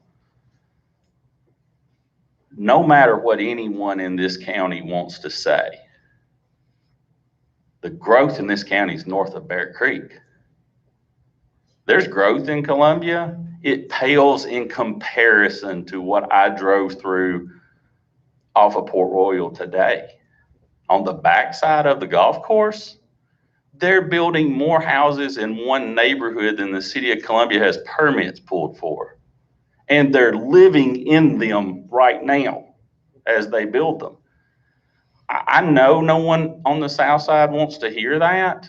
And I know everybody says they keep getting. The plan we brought you was a City of Columbia school, a City of Spring Hill school, because Spring Hill High School does sit in Columbia, if I didn't say that. A county school with a gym at Santa Fe. And if you chose Mount Pleasant Elementary School, that's all 4 formal municipalities in this county. And I'm not, you take it or go, but I took those 6 items on that list and I tried my best to get them. And if we want to go a different way, because look, we don't build roads, We don't build roads. Maylon Moore, Hummingbird, that's not our road. Greens Mill, not our road. We talked about initially a new elementary school out Carter's Creek. Carter's Creek, horrible, much worse than Kedron. At some point, we're going to build a school on a bad road. You know, Culleoka's not on a great road. Hampshire's not on a great road. So I get that pushback, but we don't build roads. That's the city of Spring Hill's problem. They picked this land. They helped pick it, remember? That's their problem. That's not our problem. Let me just ask one procedural question. Yes. I like the sell that we're asking for one pot of money to include the planning costs. I think that's a huge positive. We can do that with the high school, but why could we not do that with the renovation plans for Spring Hill High School? We could we? We could. And I said maybe we could do it out of the savings. I can't widen lower A and lower B hall. I can build a new cafeteria. We can build a new auditorium. We can build a new whatever. We can't widen those hallways in that building. And if you put 600 more people our size in that building, it's a problem. Remember, Spring Hill High School was built as a 6 through 12 school. Sixth graders are 12 years old. And it was calculated in 1993 for 6 through 12. By the way, 1,200 6 through 12 graders. But if you take that by grade, you got a lot of middle school kids that aren't fully grown. We can do it. But I'll tell you this. I was just asking about the planning part of it. Yeah. Oh, no. I'm good. Get into hallways. Yes, we can do that. All right, thank you, Mr. Moore. Like I said, no confidence, right? All right. I mean, I am more than happy if this board needs to go back and revisit that thing, but I think it's important that we pick something and stick with it. If we're going to ask for this, we need to ask for it, and God help us if we decide to change our minds after we get it approved. That's just what I don't want. So if we have board members that do not like the direction this is going, and that's fine, then maybe we just sit down and have some special called work sessions where we hammer it out and we agree on something, if that's what we need to do. Well, it sounds like that's a much larger discussion. The thing I keep going back to on this, and I've said it too, I agree with you, having had 2 children go through Spring Hill High School, I just fail to see how the core of that building can ever really hold the number of kids we're talking about.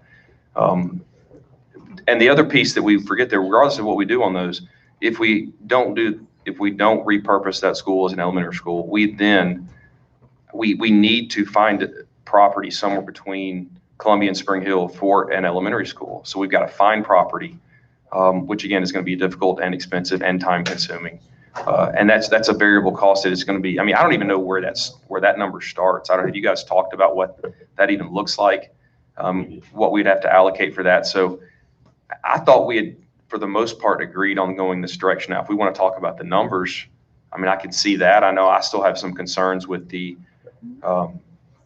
understanding that Hewlett Spencer has to give us some pretty large numbers.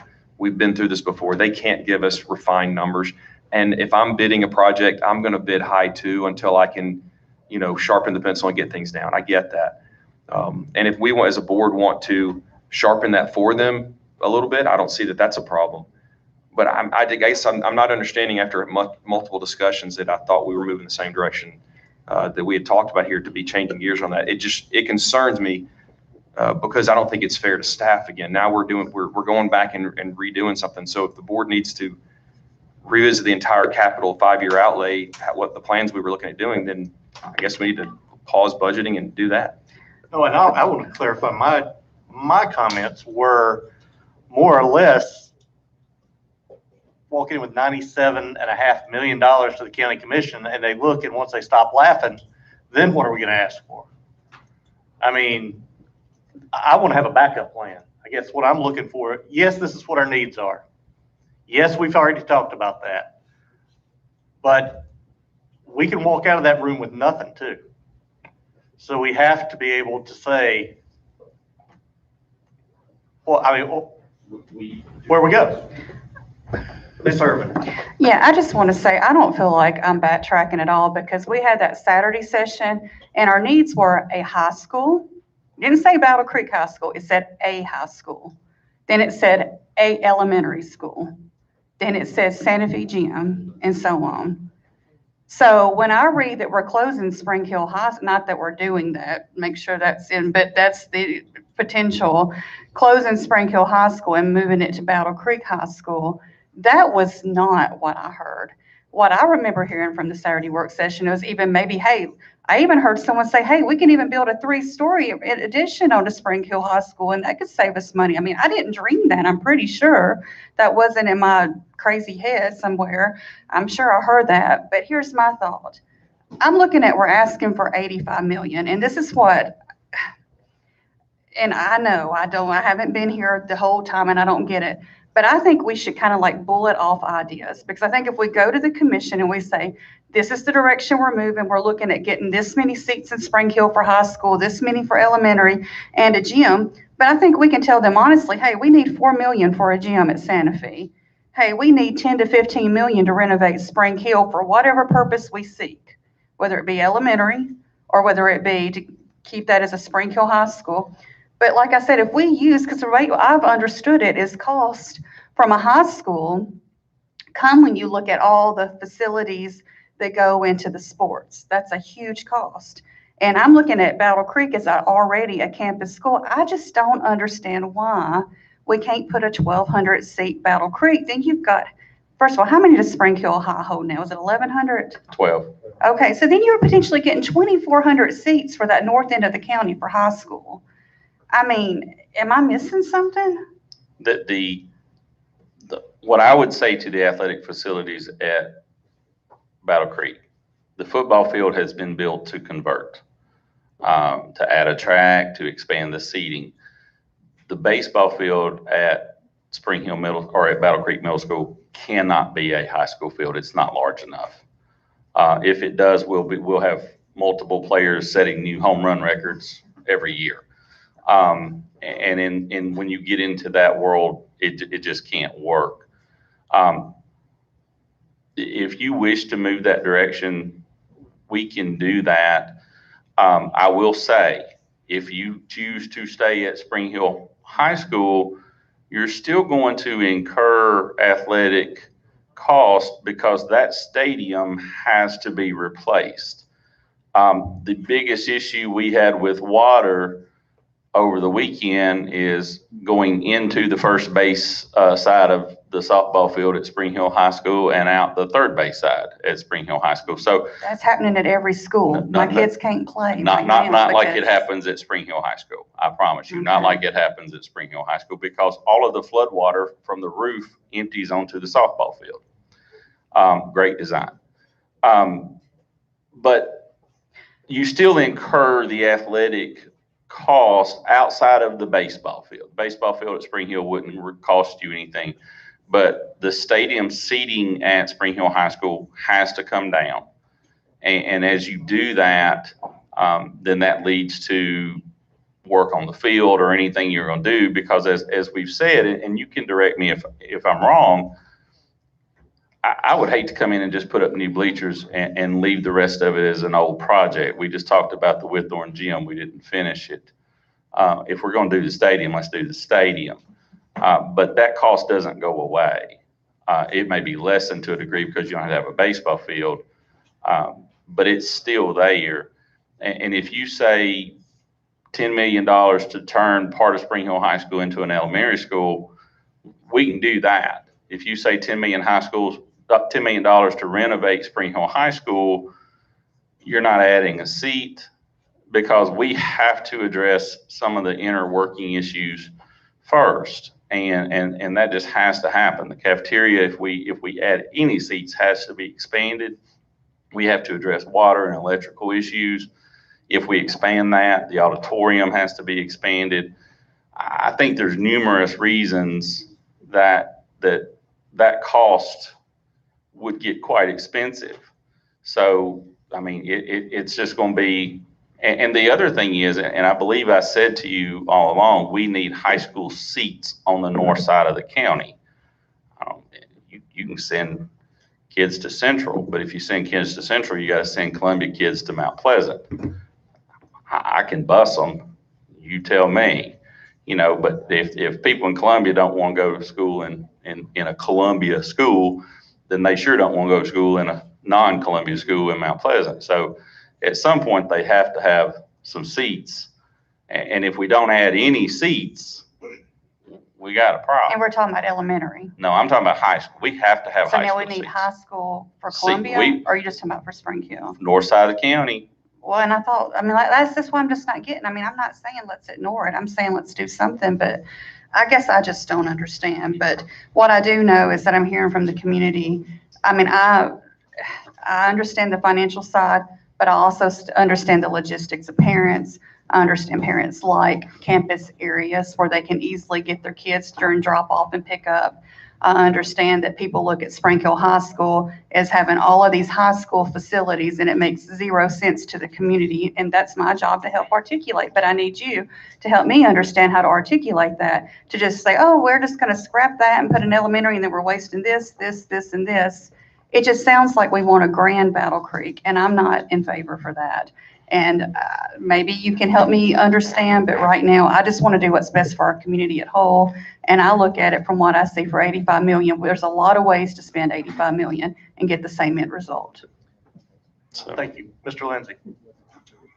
I think that the question has always been, do we build a new high school or do we renovate Spring Hill High School? That's the question that we've never really answered. But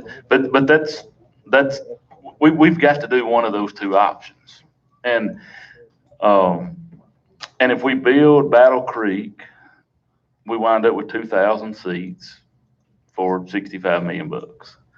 If we renovate Spring Hill High School, we wind up with 2,000 seats for, well, we'll build another floor. But the bottom line is we're going to wind up with the same number of seats no matter which we decide to do. Now, I push back on you, but I'll come to your defense a little bit. If we decide to stay at Spring Hill High School and the softball field is trash, it needs to be blown up and start again. The football field needs to be blown up and start again. The only thing you're going to save, and that's what you're saying, is your only thing you're going to save is baseball field. Now, if you go to Battle Creek, if we decide to go there, it's unfair to every parent that's ever, and you're one of them, that's ever spent time raising money to get what they got at Spring Hill High School for a baseball field. So if we go to a new place, then I think it's incumbent upon us to make sure that we give them exactly what they have now, because there's lots of time, lots of money been raised to get to where they are now. But I think we also got to remember, looking in all this, in this $85 million number, basically out of 85 million, we're going to get 2,000, we're going to get 800 extra seats, high school seats, and we're going to get an elementary school, however we skin that cat. But the elementary school, even if we decide to build a Battle Creek, the renovation of Spring Hill High School, if we go that route, it's 5 or 6 years down the road before we create any elementary school seats. So I'm not sure that it's good for us to clog up our request right now to the county commission with something that we're not even expecting to need for 5 or 6 years down the road. I think that it would be more palatable for the county commission if we came in with a $45 or $50 million number rather than a $95 million number. Now, in a perfect world, I think we go find a new piece of property. This is just Wayne speaking, but we go find a new piece of property. We build a new high school independent of Battle Creek. But as you said, where in the world would we find 60 or 70 vacant acres in the Spring Hill area? I mean, that's you head towards 431. You Right. leave City of Spring Hill to do that. right. So I don't think that's feasible. But pushing back on David a little bit, I think we have to answer that question. Are we going to renovate Spring Hill High School, or are we going to ask to build a new a new high school somewhere, because ultimately, we get the same thing at the end. We wind up with 2,000 high school seats. And, and I get what, I see the cons of staying at Spring Hill High School, but I think there's still some cons at Battle Creek also. And now, personally, I would, I think it's a long time that you didn't put a time on it, but I think it's a long time down the road. If we add 800 seats in Spring Hill, that buys us a lot of time, high school wise. Buys us 10 or 12 years. But housetops don't equal students. We can prove that time and time again. But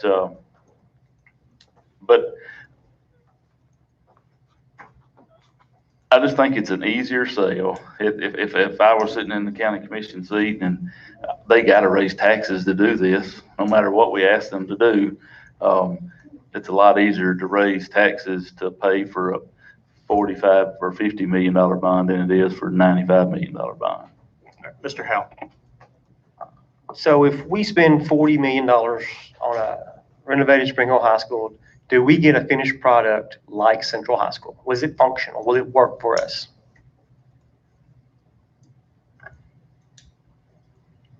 Is it functional or is it finished? Both. I mean, is it functional and will it finished. work? Will it, I mean, because if we're spending the money, whether it's $40 million or $60 million, it needs to work. It needs to, I mean, if kids can't get down hallways, why are we putting $40 million into a, I mean, why are you funneling kids? If you can't get from point A to point B, what's the purpose of having a hallway?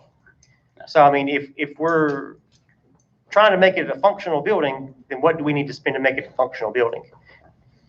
If you expand it,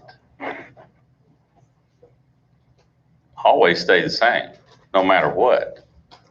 I mean, we can spend $43 million on, and remember, that was the number we sent last year was $43 million. So if we lower to 40, we're going backwards here. We spent $43 million. The inner workings of that building remain the same. It has big issues as far as the cafeteria and where we would have to get water. I mean, the water's there, but to expand it and to do some of the things that you would have to do to expand a kitchen and the electrical's on the other side of the building. Those are things that go into it. It's kind of like the Santa Fe project we're doing right this summer for HVAC. A huge cost in that is getting our electrical up to date to be able to carry the new units that we're putting down there. So it's not just building some classrooms and saying, here you go. Can we do that cheaper than the plan that was there? Yeah, because they were going to build all new vocational classrooms that hold a lower number of kids and you required more rooms, and we can automatically go to regular class. I know Ms. Brown doesn't like to hear that, but we can go to gen ed classrooms, up that number and put more kids up front pretty immediately. But we have to redraw those plans. The in and out of it's just not a great place. I say that from having spent 6 years as a parent at Spring Hill High School. Can't get in and out, drive a school bus and see what happens. To answer your questions, we can expand it and put kids in there. Is it going to be functional and safe as far as the moving around? And I hate to use the word safe. I mean, but it does become an issue at some point when you put too many people in one area and a fire marshal comes in and says your egress isn't right for this. You can't change it. That's the width of your hall, and that's the width of your hall. So then do you have to find other places to put kids, or do you have to build other outlets? It's kind of like we can do it. We can put them in there. But my fear, and I said to you when we first started this discussion on Saturday morning, and I hope as I speak to you, I hope if I say anything different than I said on that Saturday morning, you're telling me when I say it, because I think I've been pretty consistent in this. We can put kids up there. We can expand that school. And by the time we get it finished, my fear is going to be exactly what happened at Marvin Wright. We build an addition, and before we move in, we're making plans to build a new high school. And that's what happened at Marvin Wright. Before we before we walked into a classroom, we're building Battle Creek. And I say that, and look, I'm not, again, you're driving the ship. I get it.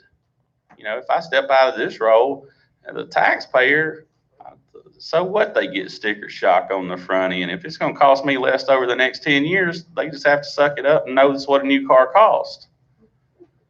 I mean, that's the truth of it. We gave them $97 million last year. They gave us $1 million. I don't expect $97 million. That's what they gave. We sent $97 million last year, and they gave us $1 million. And I know Ms. Stevenson's not going to like this, but so what? Let them be shocked. That's the truth of it.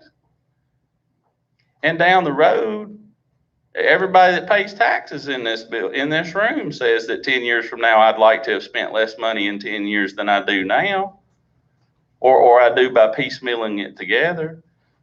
You tell me what to do, but we're going to have to rework some things, and we're going to have to pull back. And if you give me a $45 million number just to make them happy, and they don't give us $45 million, oh well. So here's $1 million for buses. And how big of an elementary school would fit in that property at high school? Up to 1,000. We can do 1,000. So 850 to 1,000. And how much is that? 10 million? We think 10 million. And again, so we're building an elementary school that would house 1,000 students for $10 million. With general numbers on the front end, yes, that's what our anticipation is. Okay. So I just want to get that, so I mean, so we're building 2 schools.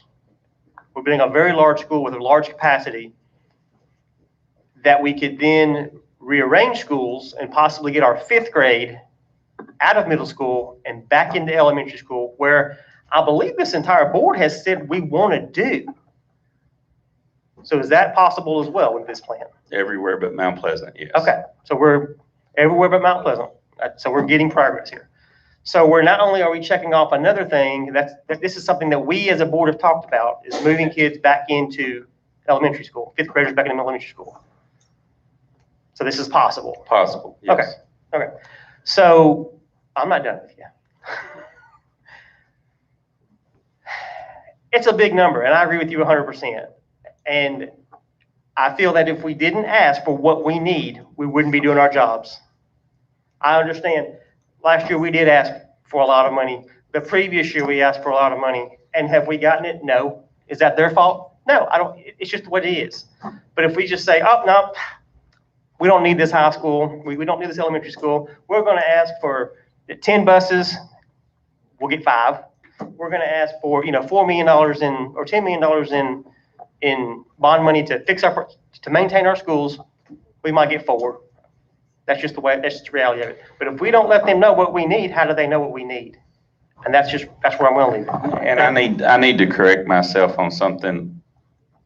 We got $600,000 this year. We bought 6 buses. We asked for 12 and got 6. So we gave them a $97 million. I know it's a COVID year. We gave them $97 million and we got $600,000. All right, here's what I'm going to piggyback off of Mr. Howe. We can make this presentation of $97.5 million, and I think that that's not out of line. But I do think that we need to have some good conversations on the front end to say, how can we work together to finance this? I will say that I have had some of those conversations already. Can't say that I've been very productive on those conversations, but those are the conversations we have. If we just walk in and say, hey, you guys got the money, give us $97 million, that's not going to work at all. But if we go in and say, this is how we might be able to do that, and if we can clearly articulate what we've thought through and why there's a need, I don't think there's anybody going to be surprised that there's a need for seats in the northern part of the county. But I do think we need to have more than just an ask. We need to have a plan of how can we work together to make it happen. Mr. Howell. I want to piggyback off of you. The only caveat to that is I believe we did present a plan 2 years ago to do that, and that came with the sales tax increase that that didn't come to fruition either. So I don't know what we can do. We're not a taxing authority. We have no way to raise any kind of money whatsoever.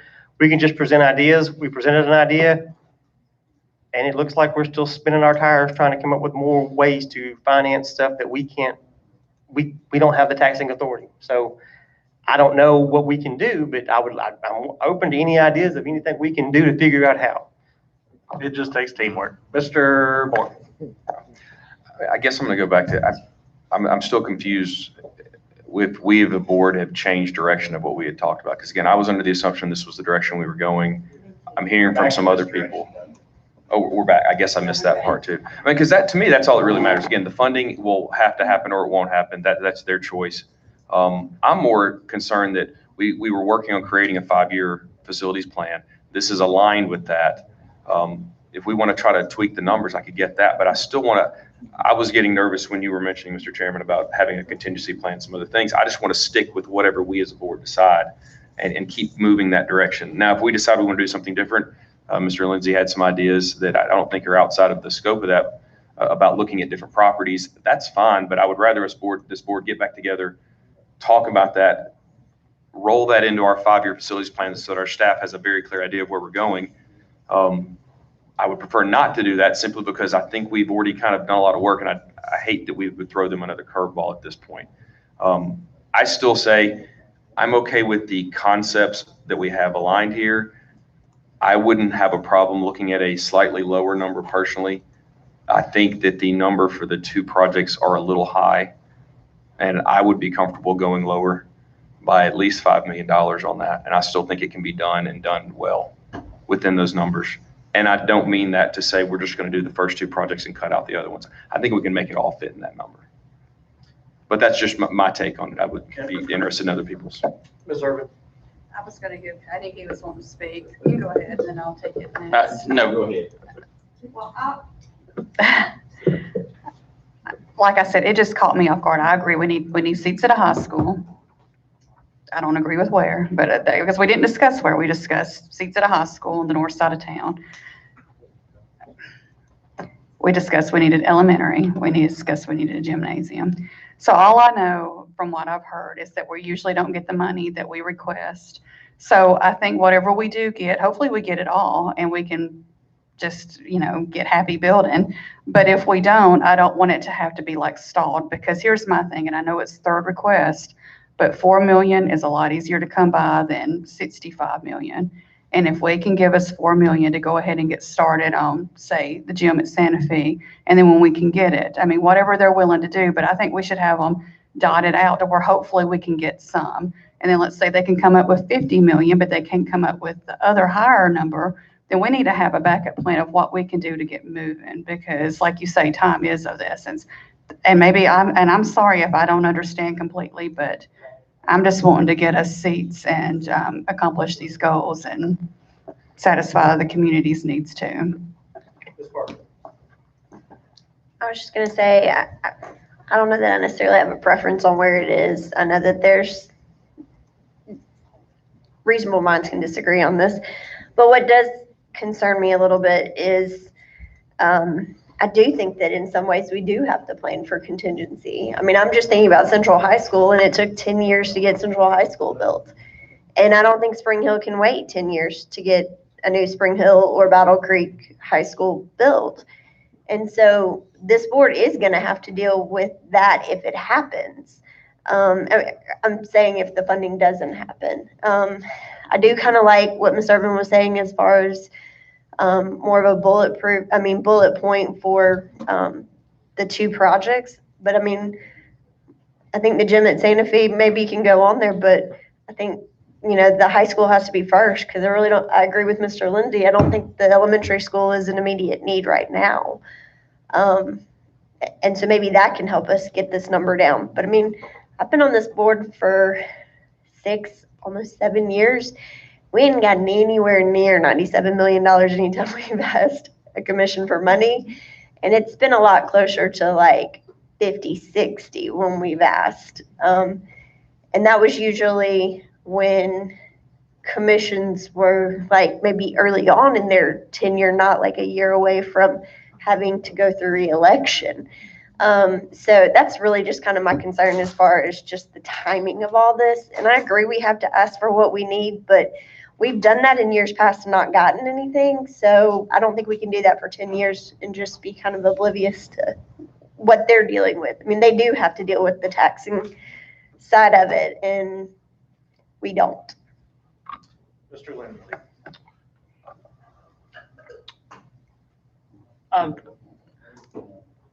My first concern is that we're asking, or we're potentially asking, we haven't asked for anything, even though newspaper said we have, but we're potentially asking for money to renovate an elementary school. And like I said earlier, that could be 5 or 6 years down the road. So I think that we should back that number out. As Mr. Moore said, I think that we could,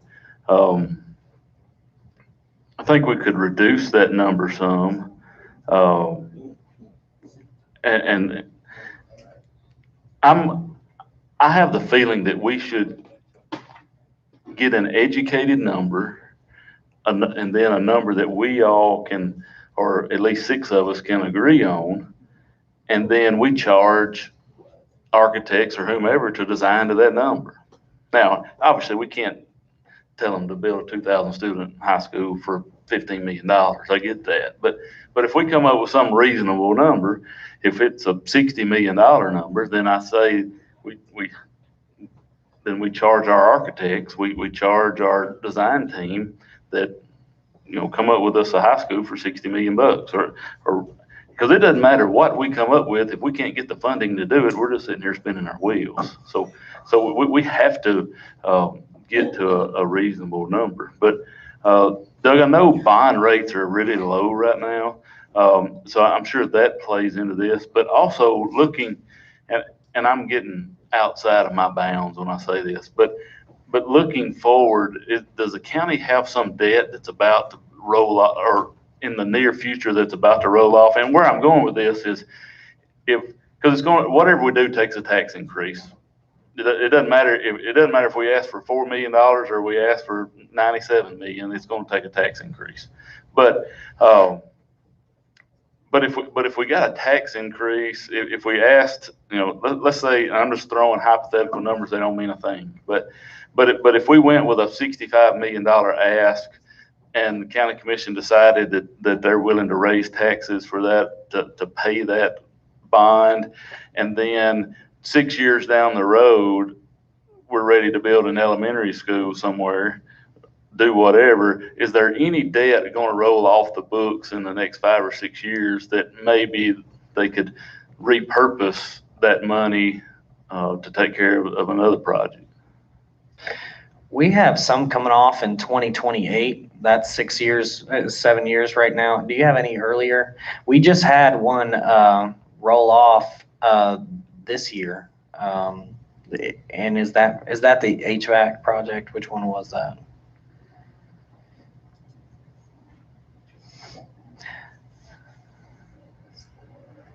Yeah. Oh, and it was a refunding done on a 2012 borrowing that just got paid off. So that was, think of it as a home refinance. So that's what fell off. Yeah, we don't have anything within the next 6 years that's going to fall off. But the numbers you were talking about, if you have a $65 million borrowing, that would be a property tax increase of 18 cents to fund the debt service fund to cover the cost.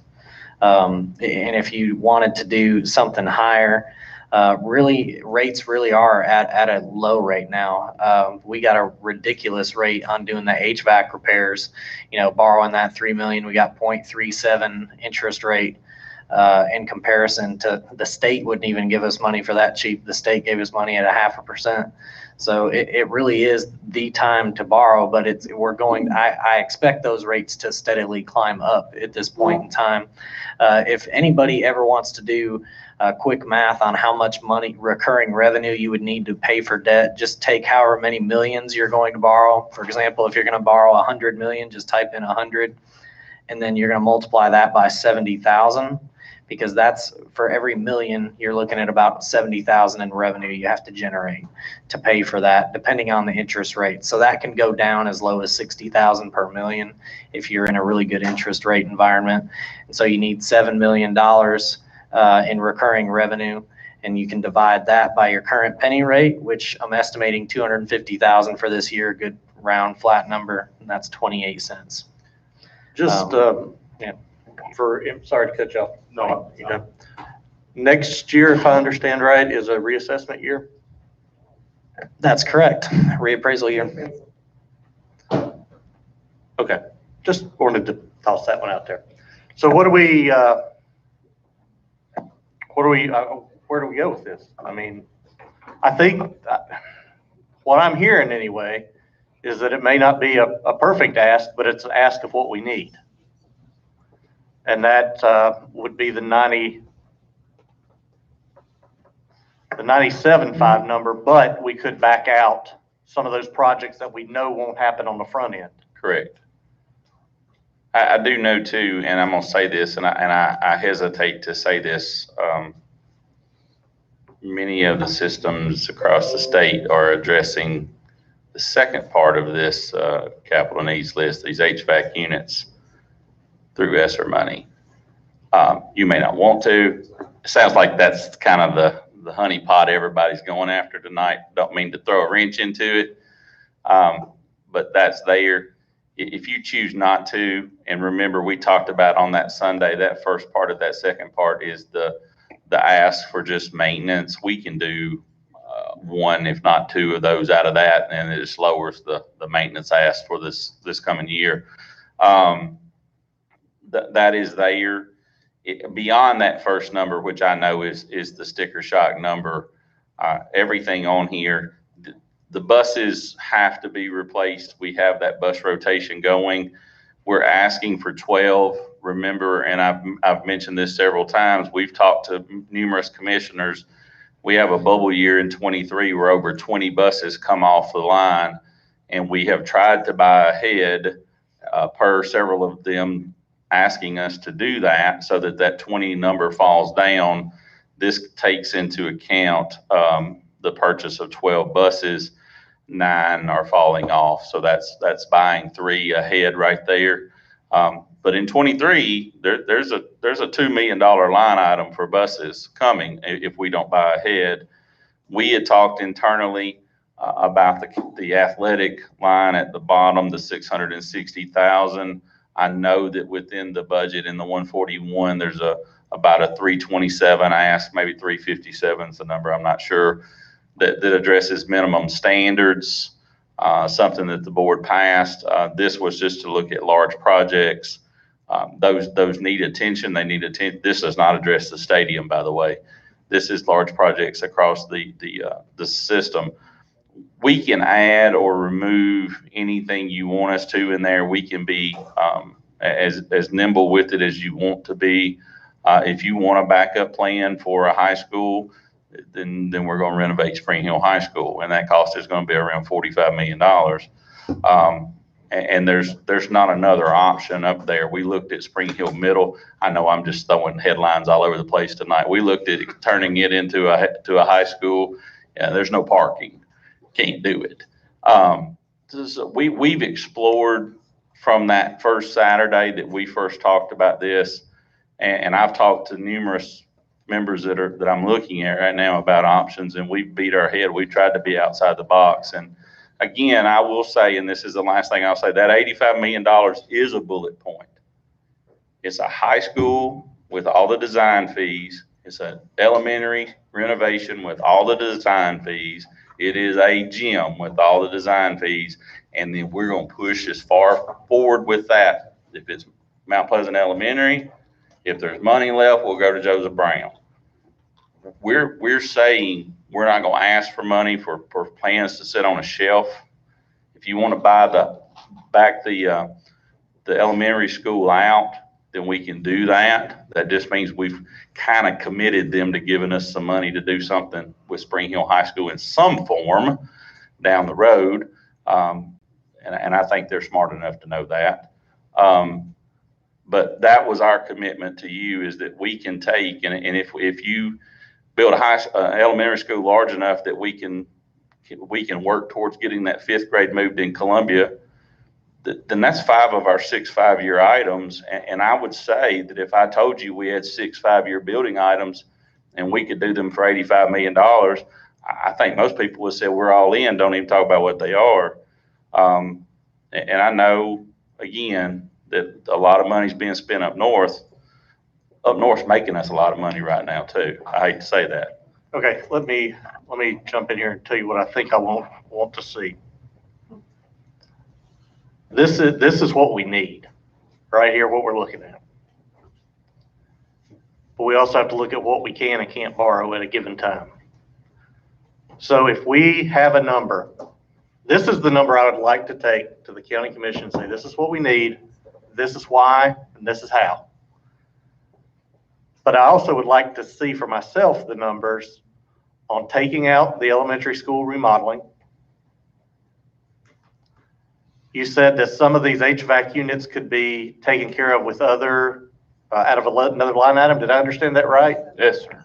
Okay, without going into that one, I thought I heard maybe that they could be other maintenance maybe? And you do know, we've talked, and we talked with the budget committee about, and it's just been talk, and I know that, about they would rather maybe find a reoccurring yearly number for maintenance rather than going in and borrowing the large bonds like they did. And that's your $4 million number? That's the $4 million number. Can And some of these other 4 that are on the list roll into that $4 million? probably the first 2. Okay. And then that leaves us the remainder to work on items. Okay, then that's the other number I want to see there. And then if you think we can pare down athletic, I mean, that's pennies compared to everything else, so I'm not too worried about that. But at least a rough number on that is what I'd like to see in comparison to what we're already asking as our need. You don't have to do that right now, but just shoot it in an email sometime. Do you want? And we can do that. Let's say that 85 million, we can break that out into estimated cost. And please know, we're working with numbers that we have to be safe with on the front end. These are very rough estimates. They're I don't very think rough estimates. There's any doubt about Yeah. that. And we will dial those in specifically. I do hesitate. I will say this. We bid a McDowell facility after we drew it up, and we knew exactly what it was going to cost. And then that got shelved, and then it came back up again. And the district elected not to rebid that because we had vendors that said, we put a lot of time into this. We put a lot of work into this. You didn't build it. We'll give you a rough estimate as to what this cost went up. And I'm part of our discussion was trying to avoid that. Whatever number we ask for, we're committing to them, to the commission. We're going to design it and we're going to build it, and anything that's left over, we're pushing to the next item so that we don't have $1 million notebook laying on a desk in my office. And I say that just to remind you that our proposal was a bullet point proposal. It wasn't we're spending 85 million. And please remember, we can design a $60 million high school, still got to put furniture in it. There are lots of costs that have to go with that initial opening. If you remember when we opened Battle Creek, there was like a $2.75 million first year bump that just went to open it. And that was beyond, we already had the furniture in it and everything. So I know that what we're saying to you is, and I know if Mr. Hall was here, he would agree. He'd grimace a little bit, but he would agree is that we're committing to you that we're going to push that dollar as far as it goes. And if we say it costs $60 million to move in that high school, and it costs whatever for the athletic facilities, our goal is to come under that so that we can take those dollars somewhere else. But whatever dollar amount you give us to ask for, when I stand in front of the commission on your behalf, and I'm assuming that my big mouth would be the one selling something, that would be my sell to them, is that you're not going to give us a penny that we don't spend for Spring Hill or for Murray County Schools in that order. And we're gonna push it as far as we Okay, can. and I'm gonna just say, I think I might have done the math on what I was asking you to do some math on, and I came up to roughly $70 million, bringing that 97 down to 70. We got 2 more lights. I don't want to spend much more time on this because I don't think we're gonna go anywhere with it tonight. But, Mr. Moore. I was just gonna say 2 things. One, on that, 70 seems awful low, because I think the number I heard for the renovation was 10 million. And if you just back out another 3.4 million on the HVAC projects, that's all you're able to cut out of that. So I'm not sure how that gets to 70 million. I'll do the math with you. Okay. I like your. The concern that I had with what Mr. Lindsay said, and I'm not saying it's the wrong approach, but the concern I have is one of the biggest selling points was exactly what I think you said, was that we have a 5-year facilities plan. This knocks out the vast majority of those projects. And if we start cutting too far into to try to get the big one, right? I'm worried that eats up all of the dollars and it doesn't get any further. And that I don't think that's fair either. I think that's because I'm very concerned. I know we talked about changing gears and doing the Spring Hill High School where it is now.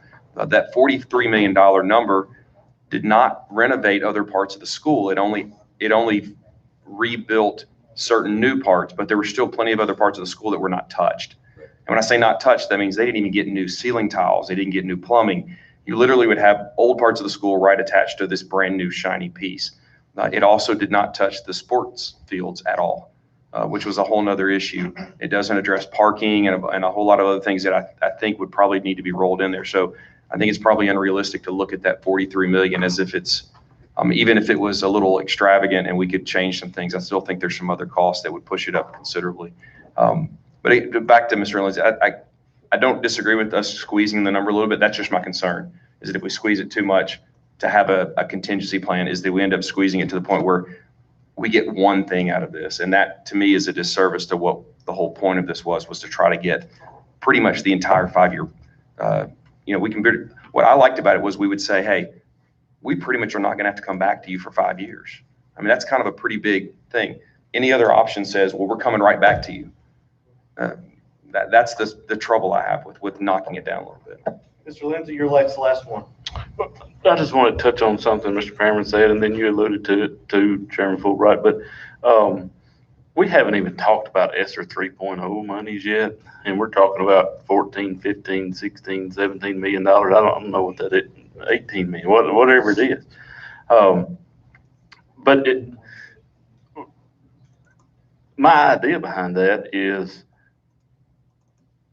that's taxpayer money. I mean, it's federal money, but it's taxpayer money. And if we can use that money to prevent us from having to pay interest with taxpayers' money, I think we should.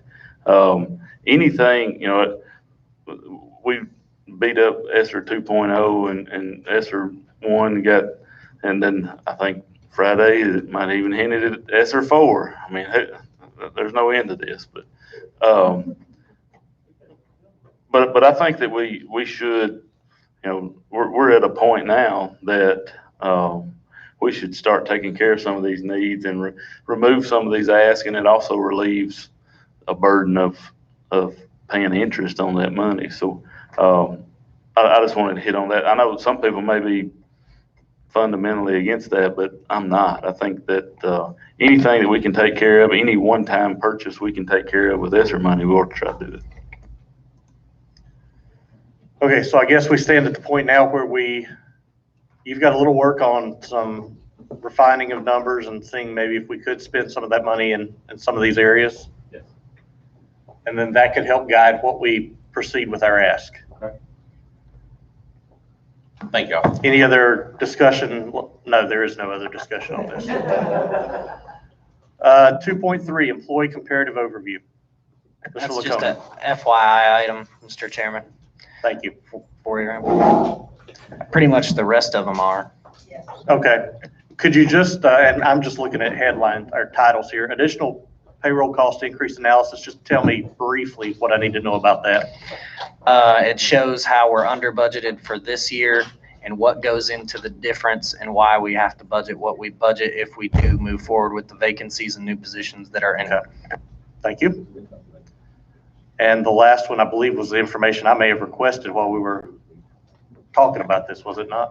No, I wish I Okay. could be that fast. That is actually, you had me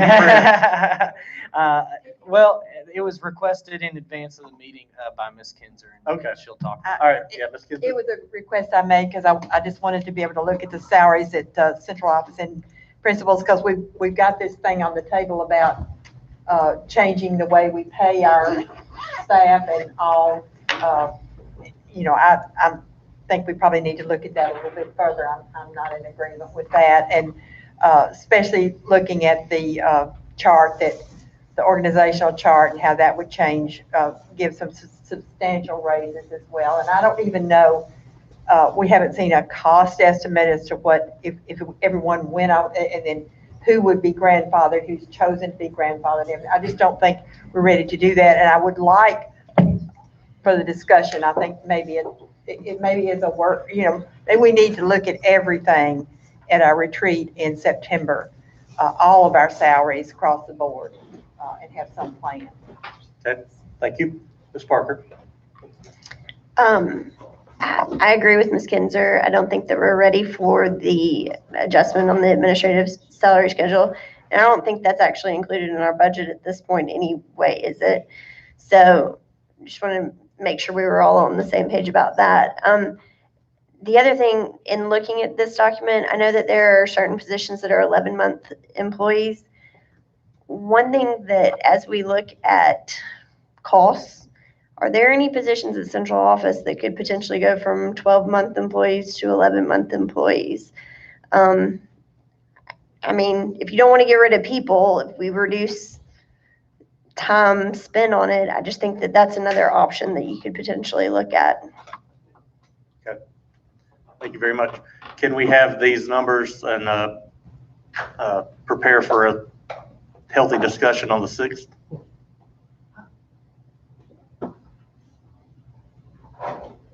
All right, sounds good. Mr. Lindsay? Request for the 6th, and maybe we're not at this point yet, but could we notice it in a way where we could start actually taking a vote and knocking some of these out? I mean, it seems like if we took it section by section, I think some of them, it appears we're ready to, I'm going to say get out of our way, but. Speak to that just a little bit, kind of, because I've tried to compare it to how the county side does it, but I don't want us to say that this is a path we have to follow. I don't know that it's a path you have to follow, but by May 1st, this school board has to send the finance director and the private act a budget, at least to go forward to the commission before June 1st. That's just in the private act. However y'all want to do that. I believe the next voting meeting we could have that would vote on the budget would be April 13th, if I'm not mistaken. So you would have a voting meeting right after your work session. I don't know if that would appease y'all, but. So would it, 13th is the regular meeting, would it be possible then, and I guess this is procedurally, whatever we decide at the 6th, we could say we will push this on to the 13th to vote on it at that time? That way we don't have to have a bunch of separate, I mean, what's the board's wish on that? I mean, we do have a voting meeting the week after the budget meeting. That would maybe take a little pressure off us of the 6th. Yeah, we could put it on the agenda for the 13th. Well, what I was thinking, if we called the 6th a budget committee meeting rather than a work session, we could, it's a non-binding vote. It would be a recommendation from the budget committee that would still have to have approval from the full board, even though the budget committee is made up of the full board. And what I'm trying to get to, so that we don't have this question like on the capital discussion we just had. If we were able to actually hands up, hands down, if I know I'm in the minority, that 8 of you want to go one way and 2 of us want to go the other way, I'm gonna quit arguing. We'll quit wasting our time. I'll go on. So that's what I'm just trying to get some clarity on some things so that we don't. Now, if I think I got a fighting chance, I'm gonna fight. But when I figure out I'm whooped, I'm done. So. Doug, do you have a preference on that? No, I I know it is. If you're asking my preference, I would say the budget committee idea is a great idea because it gives us direction on what to bring to you to vote on the Okay, then 13th. do we need to do any special publication or anything like that? Can we, I We can don't, decide that night, don't you think? I mean, whatever we feel. I think we have to publicize if we're gonna vote on it on the 6th. We wouldn't vote on it, we come to consensus. It's a non-binding Yeah, vote, it's a- correct, So Wayne? we can do that. Okay, that's fine. I'm, the most convenient way possible is what I'm going for. Mr. Hickman, What time are we talking on the 6th? Regular time at 6? 6 o'clock. Yes, sir. All right, there is no other discussion. We will come back on the 6th, 6 o'clock. Thank you. Meeting adjourned.